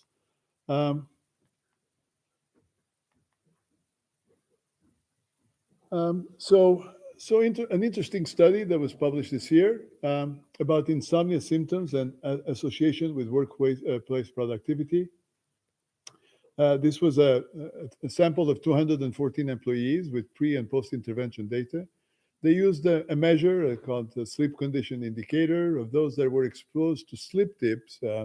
They provided some tips about healthy sleep. That was it. The intervention was really very small. Um, Similar to what we call sleep educators in the business on their own organizations. They come in, they talk about the importance of sleep, they tell them what measures they should be using about sleep. So very, very superficial and yet generalized type of intervention. And if they had symptoms of insomnia, they could then go to a digital intervention of CBTI done on their own time using a web access. Okay, so this was and what they saw is that this was, there were plant workers and service workers and other office workers, and that what they saw is that the effects on depending on the hours of sleep were clearly the effects were on the SCI was that as you slept less, you had more likelihood to have substantial decreases in productivity, workplace productivity. So the less you sleep, the less productivity you have. But you heard from the previous talk that the workplace environment could also be affecting productivity and sleep. And so it's important. There's an interesting study where just the occupational noise actually affects the sleep at night. So if you have more noise, you have less sleep at night. You have less sleep at night, then we can talk about productivity. So in a way, the working environment through sleep as a mediator can be affecting productivity in the organization, which is an important facet that we can't just give the individual instructions about their sleep. We need to look also at the work environment, light exposure, etc. If you work in the dark all the time under artificial lights, this might completely change the way that your sleep will be affected, which then in turn will affect productivity. So how do we optimize the working environment towards sleep in order to foster the gain in productivity that could be derived from individual standard behavior in order to maximize productivity at the same workplace? So these are all concepts that are emerging, I think, and are important to consider. So how could we do this? Well, we need to think of three levels, I think, and this is just what I think is the table is a summary of the RAND Corporation reports from Europe in 2016. But at the level of the individual, set consistent wake-up times, help people understand that as they regularize their sleep and wake times, that they may have substantial gains. To limit, obviously, the electronic items before bedtime, recognize sleep issues if they're present, and of course, encourage them to seek professional help, and also promote exercise, particularly at timed exercises at times that will facilitate sleep, and rather than the opposite. We have heard that sleep just before, exercise just before sleep may actually have a counterproductive effect, while sleep maybe a few hours before that, before the usual bedtime, actually promote sleep and a better quality of sleep. So these are all things that I believe are important at the individual level to educate, whether it's at the workplace. There's a lot to be gained by introducing this in the workplace. Employers can recognize the importance of sleep and employers' role in promotion, design, and build brighter and less noisy workspaces. We talked a little bit about it. Combat workplace psychosocial risks, particularly stress.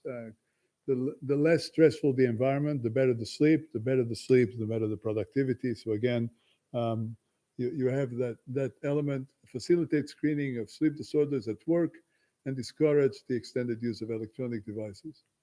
And public authorities, we obviously have health professionals need to be supported in providing self-related have access to sleep-related health, because if you don't, all these two are very important, but then nobody else answers the door. That really doesn't help much. And encourage employers to pay attention. And ultimately, I think that starting very early through regularized and concepts that facilitate learning and education, even at young ages, such as adolescent and high schoolers, may have a very beneficial effect, not only in the short term on school performance, etc., mood, etc., but in the long term of introducing concepts of sleep hygiene that may be perpetuated over a long period of time. So all these are obviously very important, and I think that we are doing very little of this at the moment. So I'm going to stop here, and I'm going to thank you for your attention. And if anybody has questions, comments, we would welcome them, so we can start the really part of the name of this conference called the Be Debate. So the debate is you. We're here, so please come. And if I could answer the others. And if I could have the other speakers join me at the table so that they can address your questions. Thank you.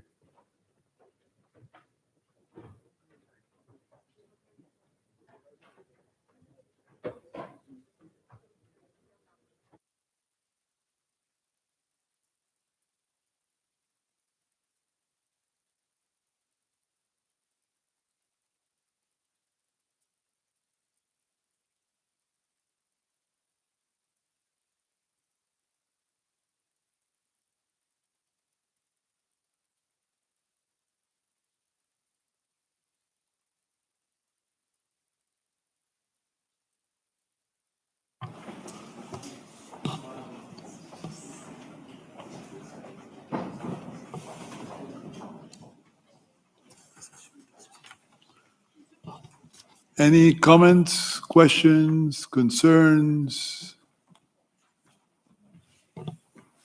Joaquin.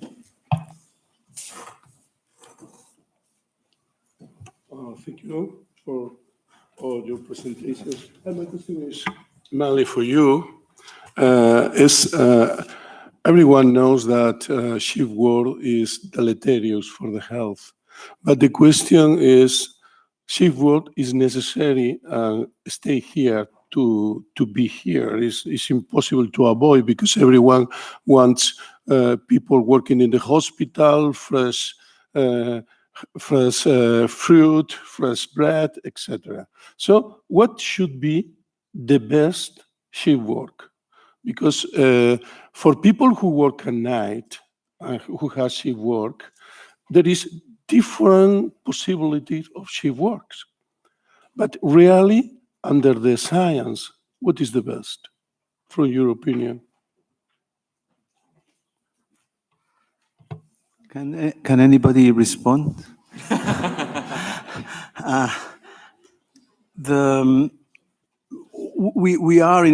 We're living in what is being said 24/7 society. Not everybody does shift work, obviously, but lots of people do. And a lot of people have changed their time schedules. So 24/7 society means also change in time schedules for the general population. And this will not change. I mean, there's no question of saying we will not have shift work. You know, it's here forever, basically. So what can we do to reduce the effects? This is an ongoing discussion. There are some measures that where we have sort of evidence-based preventive measures, but we don't have many. And many of the recommendations are not based on strong evidence. So when we are asked, for example, and actually we are asked, my center has been asked by the Catalan government to help provide recommendations. Should we say that people should do fast rotation or not fast rotation? What type of rotation should be night, evening, morning, or night, morning, evening? What time should they start? For some of these things, we have answers. For most of the questions, we don't have answers. So it's really annoying to have to go back to, we need more research, but for many issues, we do need more research. And some of the recommendations we are doing to SEAT, which is a huge, it's a Volkswagen Group thing. It's a huge, would be change your time schedules. You should not start at 6 o'clock in the morning because you mess up with the circadian pattern of your mornings, guys. Do a different rotation, not like you do. And then when we talk with the people, with the company, and with the workers, it's not the company. Actually, the company is very helpful. They just have a pattern. Nobody wants to change anything. And we have to convince them that it would be better for their lives if they change a few things. But much of the evidence is not really based on trials or on. So I'm really hesitant of making too many recommendations. And that's what I'm going to say to my government here. I'm sorry.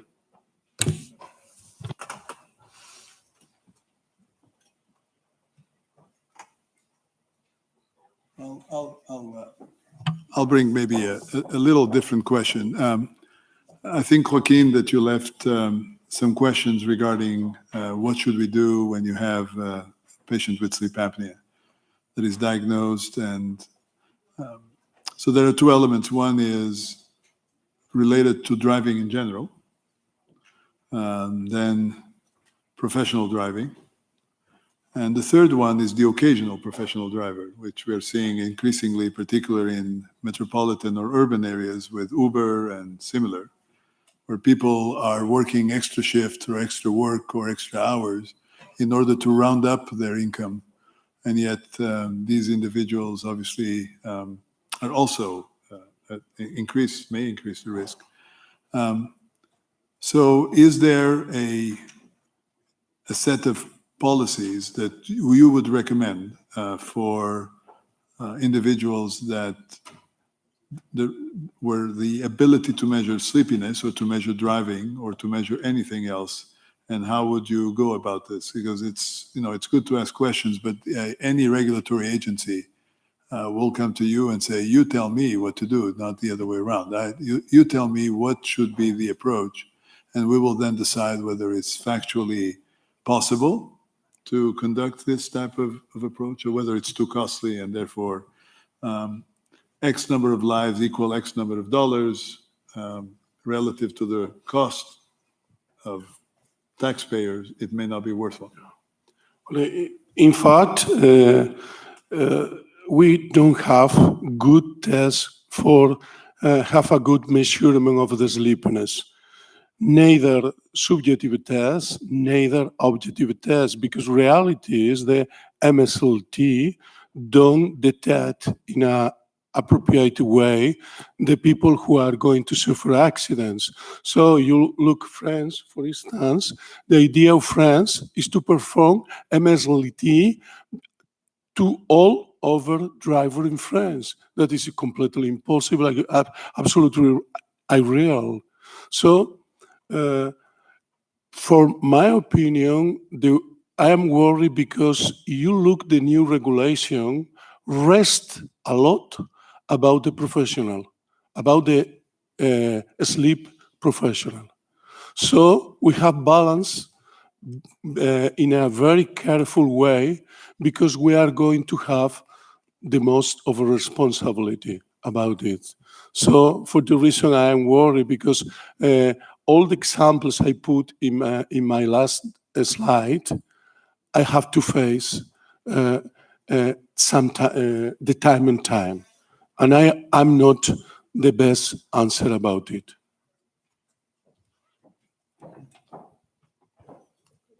Thank you all for a great discussion. I think what I heard was a very compelling sort of overview of really the potential bilateral relationship between sleep and occupational related stress. And it seems to me that what I wanted to sort of maybe dig into a little bit as well is that often workers who face a lot of issues with say worker autonomy, which has been shown to and worker related stress, as well as shift work, are also at least in the US, ethnic and racial minorities who have many, many other health problems, access to care problems as well. And so there's definitely a social justice issue. And when we think about that particular problem, as well as the general interrelationships, I guess the question is, what do we do about this? So, do we address some of these issues from a sort of a policy legal basis, like mandating shorter shifts or more healthcare related issues? Do we try to make a better economic argument to industries, and which industries are actually going to be most open to that? Because I know many of the industries I'm aware of, including our own medical industry, completely embrace. Maybe it's changing a little bit, but we still have this, again, this big work ethic of working very long hours. And then maybe even conversely, how do we think about taking advantage of the workplace setting to actually really be a focal point to generate interventions? And again, that would be, I would think, with the right industry partners. So I guess I was just curious from anyone on the panel, what you think about some of these real, struggles about some of our most vulnerable people, our shift workers. Industry right now will probably react mostly to either law or clear economic incentives, but yet industry is in a great position, or the workplace, I should say, is in a great position to actually be a nexus for a focal point for interventions. So how do we move ahead that way?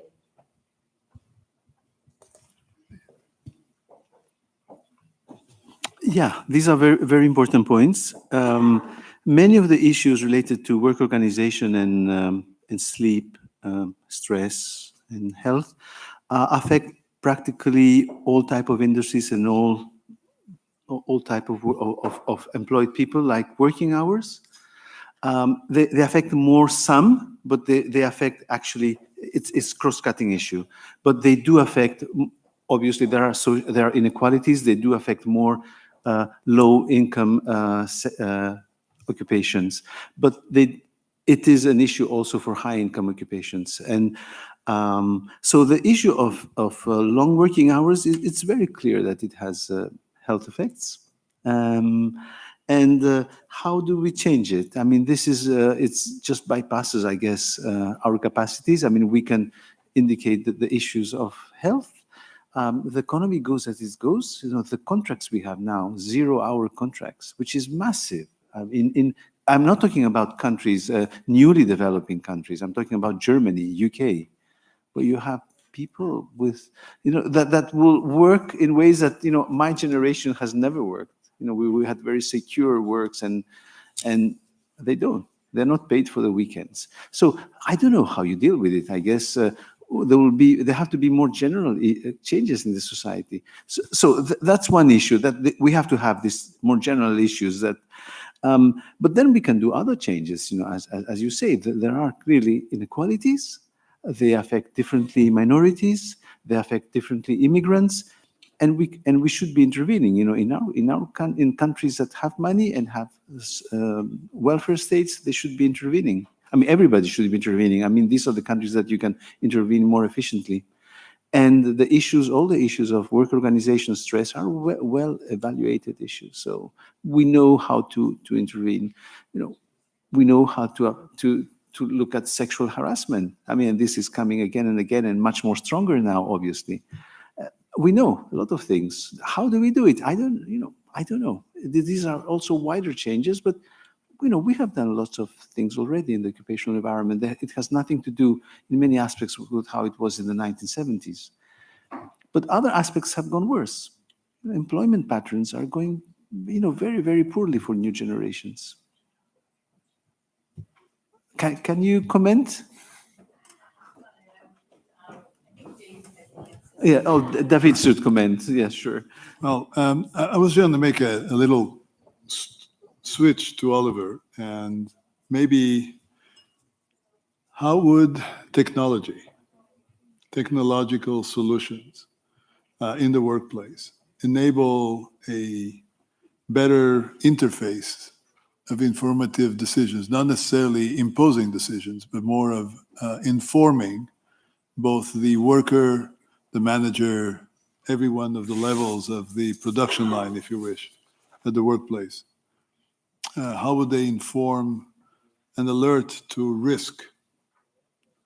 Because I think that that's a measure to define measures of risk are important.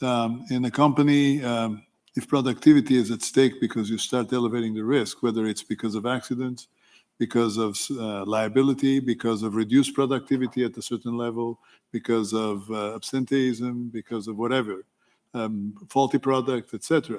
All of these elements, which are part of a very complex productivity equation, if any elements could be measured and embedded into the operational system of an organization to alert to risk and measure risk, and what is acceptable risk may change from one industry to the other, from one company to the other, but yet to be able to have that information, that is a very complex set of information. Would it be possible to get into this? There's a lot of discussion, for example, in hospitals, in very large medical centers. There are now medical centers that are exceeding $2, $3, and $4 billion of operating funds, annual financial operating costs.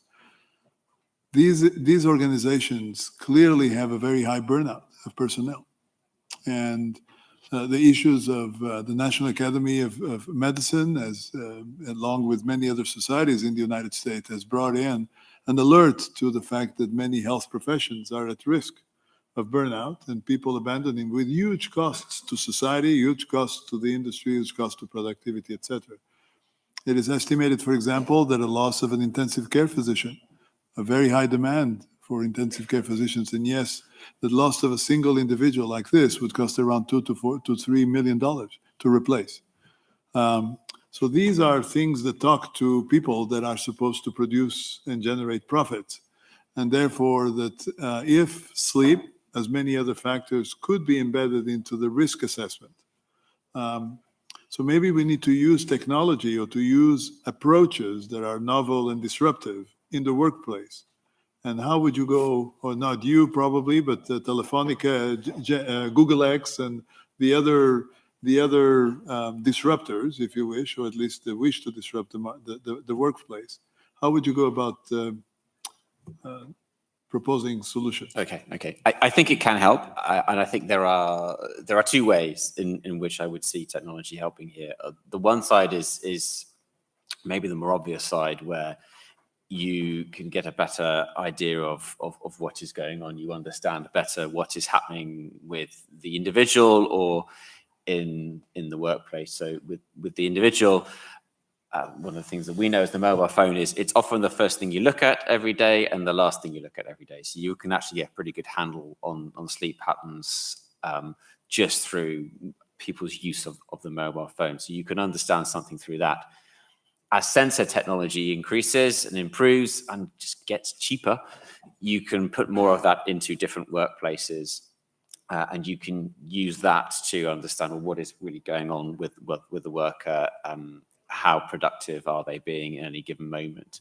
Of course, you have to be careful with how you do that, because there's also technology that can be used to such an extent that the workers feel that they are being spied upon, and it's a sort of 1984 type situation where the employer is always looking at how many emails are you sending every hour, and we all know that email is not a great measure of productivity anyway, but there you go. So there is a lot that can be done with technology on the understanding side, and I think there can be interventions that can be given through technology as well. Some of them can be very simple.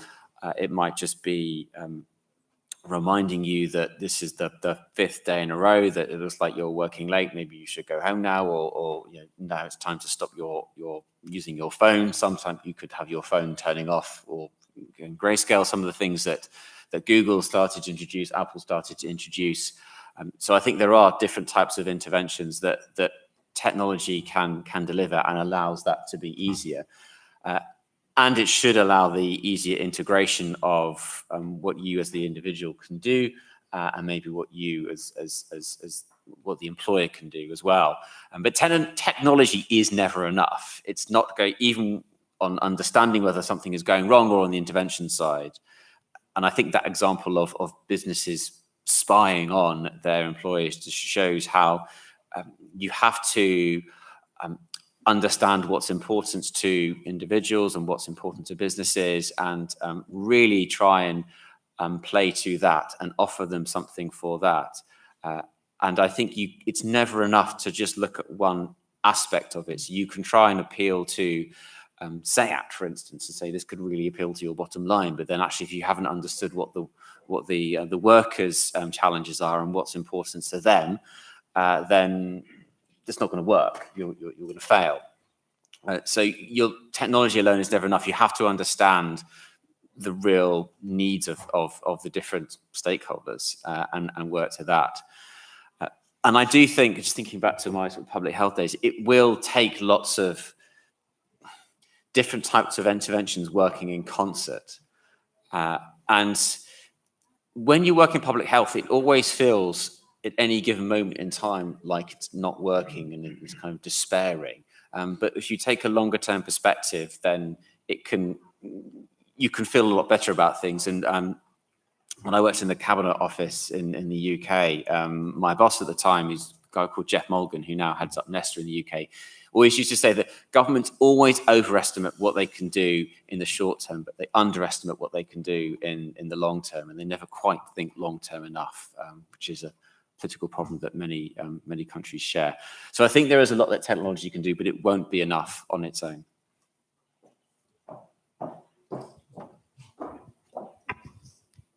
I think that this question would be better for Dr. Gozal, because I think you're a pediatrician. I think that if there is somebody even worse than you mentioned, and I think that all of you would agree, are mothers, that especially first year of life of the baby, that they are very deprived.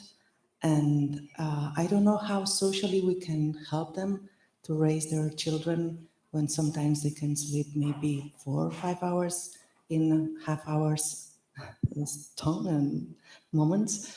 So many women are desperate when they have to come back to work, because it's not just productivity, because they have a lot of work at home, a lot of work everywhere, and they leave sometimes sick baby because they are not able to give their milk or whatever.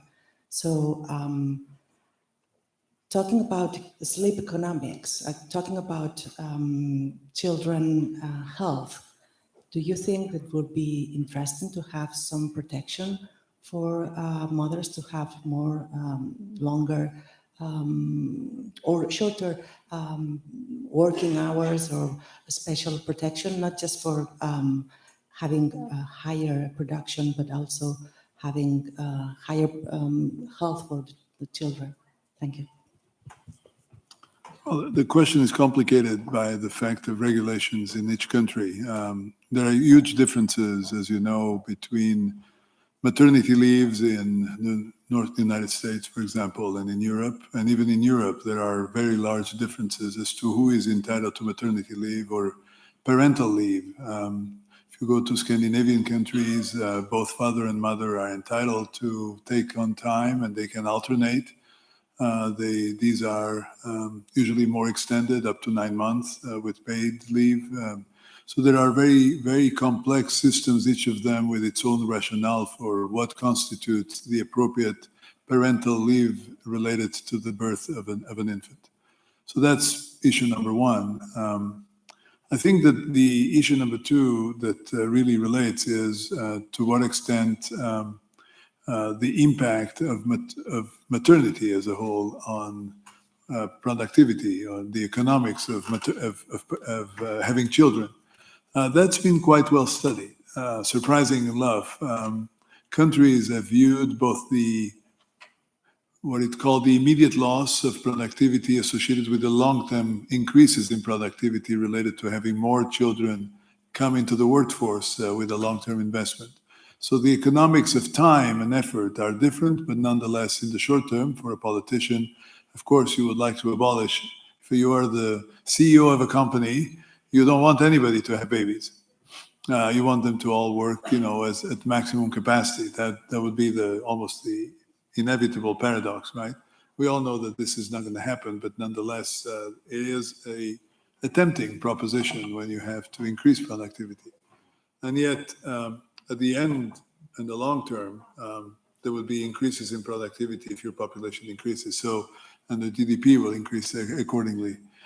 Plus support to the older generations in their retirement, which now, as we know, with population aging, starts becoming quite a bit of an issue. So I don't know that I have the right answer as to who constitutes, depends on the job, depends on the type of work, depends on many, many other factors. And those obviously are going to be dictated by the work environment and the social networks that exist and support.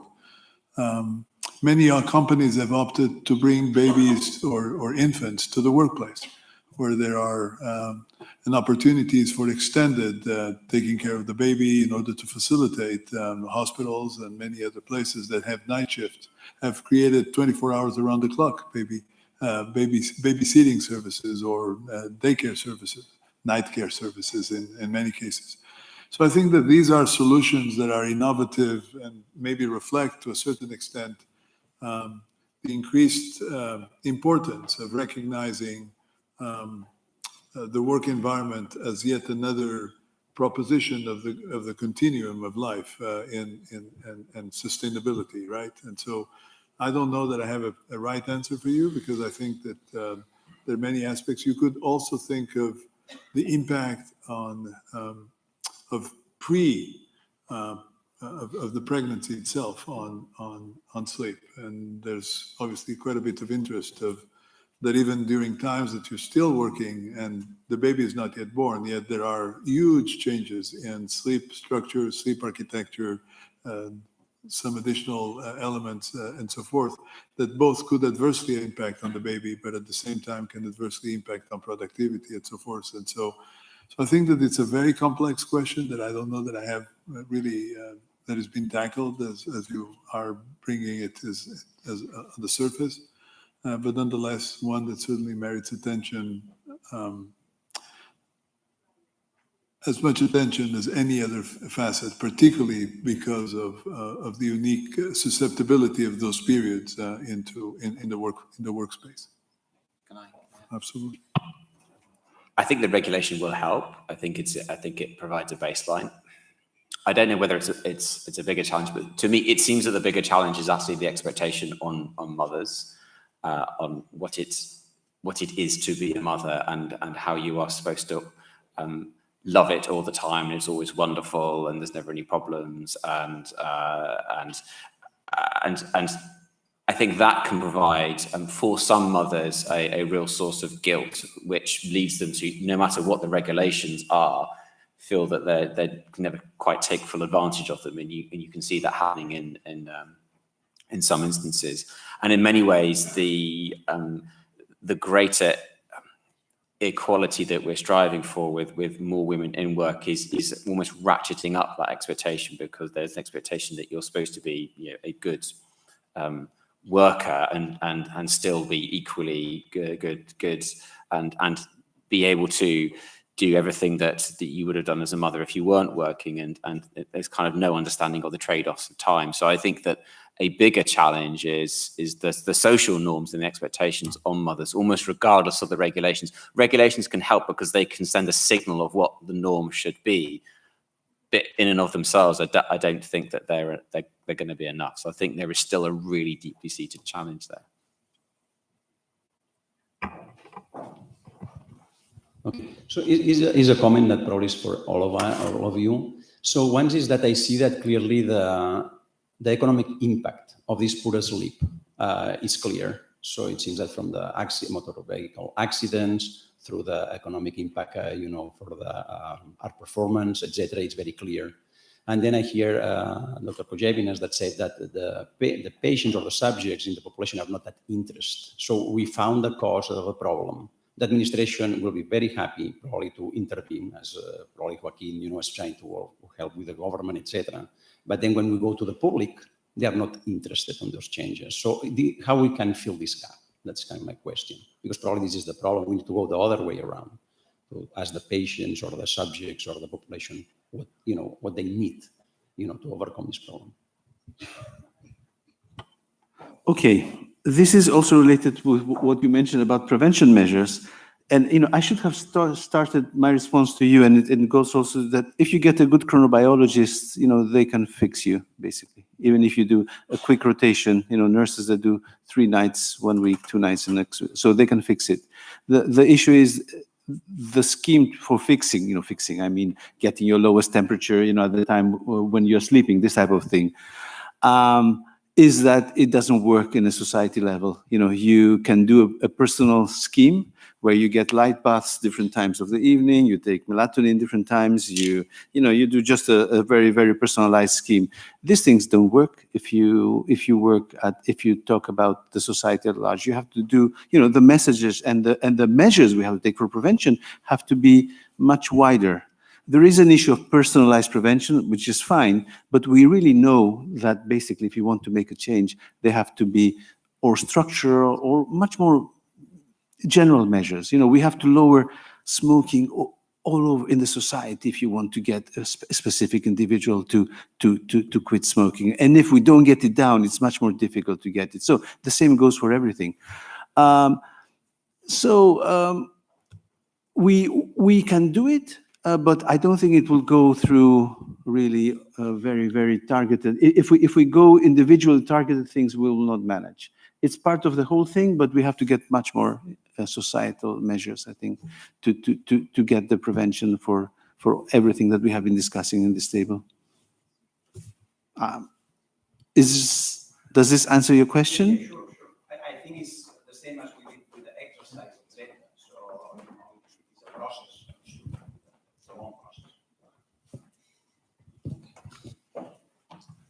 So, contrary to the usual, do we have another comment, please? Good afternoon. Today, since 4 p.m., when I entered this room, I didn't know anything about sleeping and that it was a pillar of health. So I'm not at all a professional in that field. I'm just a friend of Tony who invited, and I'm here. So when I started to hear all your talks, I thought, well, but this is very important for society to know. And I was thinking, how can we all be aware that not sleeping well every day, it's more than a headache the day after, and that you solve with a pill? So I thought, and maybe this could be a proposal to solve what was asked, the question before. We have regular checks, hypertension, several tests goes every year by every employee. Why not to introduce a test on how you sleep? And this will create a kind of understanding and awareness that this is important in health, because you will be introducing this within your health check. It is simple, it creates awareness, and then if you can diagnose that this person has a problem sleeping, then you can tell him to go to a specialist, whatever. But just to link it to a health problem within our regular test is very easy. It's a matter of just willing to do that, introducing it to the companies, and simple, create awareness. This is, for me, very important. I was shocked when I saw all these links with my health. So thank you for your explanations. Well, thank you for your comment. I was just going to point out that if you look at the prevalence of sleep problems in the population, it is not a 1% or 2%. We're talking about a massive prevalence of sleep problems, to the point that there will be the skeptical ones who will say it's so high that it cannot be a disease. So is it just a new norm?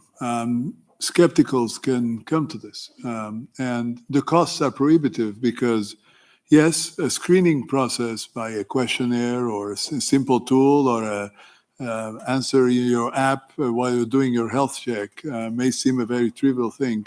But if there's nothing attached to it that will intervene when there's a problem, and there's no resources and infrastructure to provide the solutions for those problems, you're actually creating more problems than solving them. So this is something that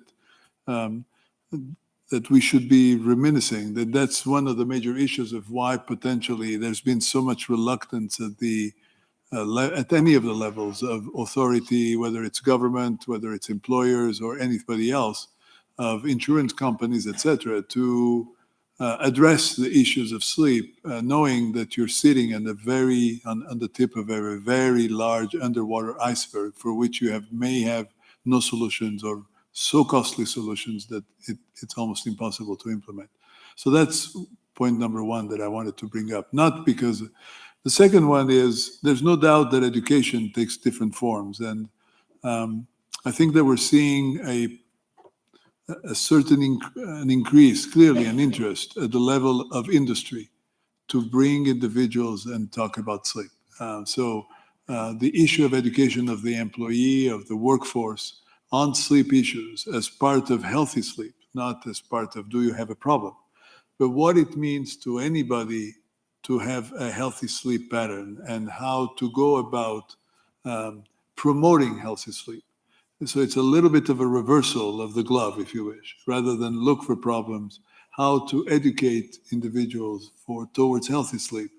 Let's keep the rest of the never, don't ask, don't tell, but at least tell about healthy sleep. What we consider healthy sleep. This might be a better solution and one that has been tried.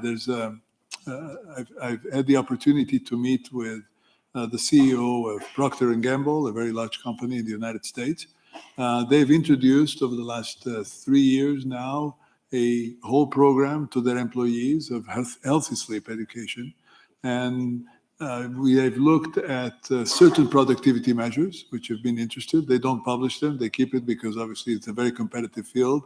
But in general terms, so they don't want to sell their recipe to somebody else. But in general, what they've seen, and I won't tell you the numbers, but just in general, what they've seen is 3 things. 1, reduced absenteeism. 2, increased happiness at work and increased participation of the worker in the mission of the organization, so more self-identity with the organization. And 3, less turnover.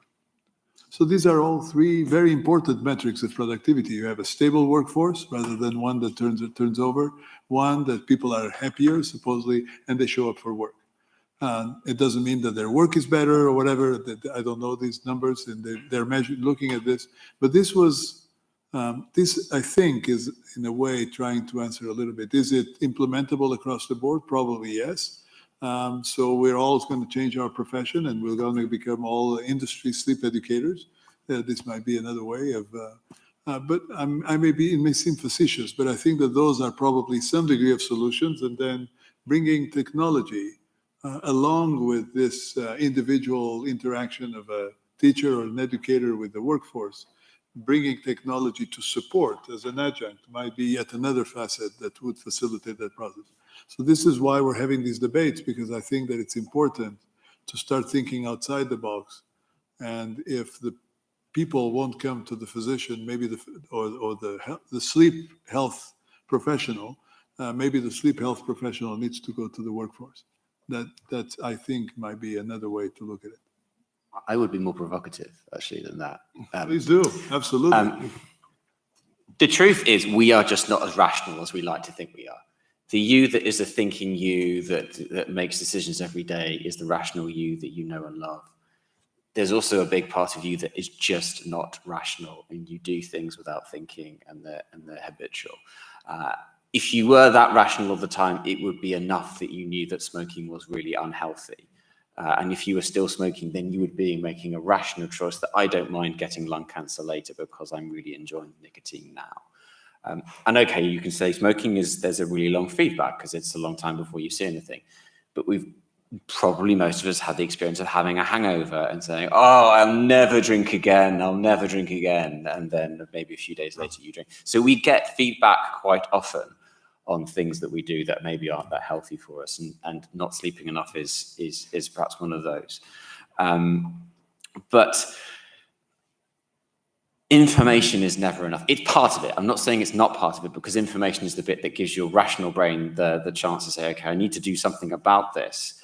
but it's never going to be enough. And one of the things we're trying to do is help understand what is going on with your habitual unconscious thinking, and allow your rational brain to then set reminders and sets reminders is not enough. To basically allow yourself to say, I will be stopped from doing this, or I will have this intervention happen to me, or I will do something now that disrupts my habit in some way. Because if I'm just going to rely on willpower, some people can do that. Most people can't do that for most things. And that's my provocation. It's not enough to say it's information. Okay, time is up. We don't want you to lose sleep because of. I want to thank all the speakers for their very nice contributions, and the organization for putting together this symposium. And I'm going to ask Dr. Barbet to do some closure for today's meeting.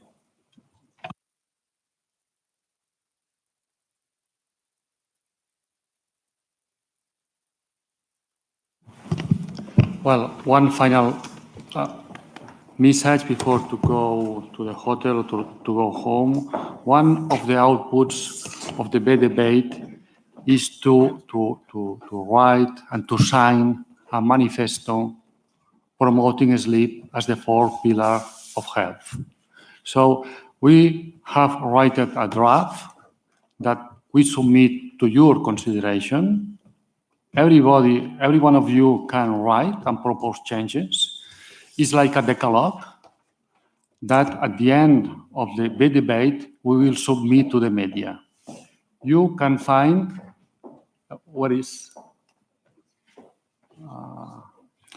you can find the address on the screen as a slide, the web that you can take a photo or to write or to type.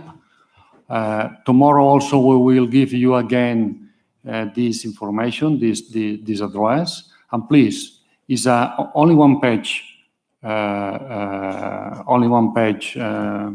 document with a decalogue that you can propose whatever you want, okay? And it will be one of the outputs of this debate that will arrive in the sense of the last question, or the almost last question, to arrive to the general population and also to our authorities. Okay, thank you very much for your presence, and sleep well. And tomorrow the show must go on.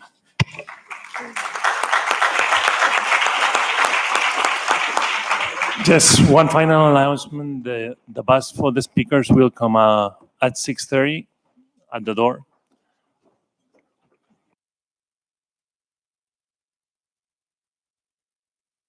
El recordem no deixar objectes de valor a la sala. Moltes gràcies. Les recordamos no dejar objetos de valor en la sala.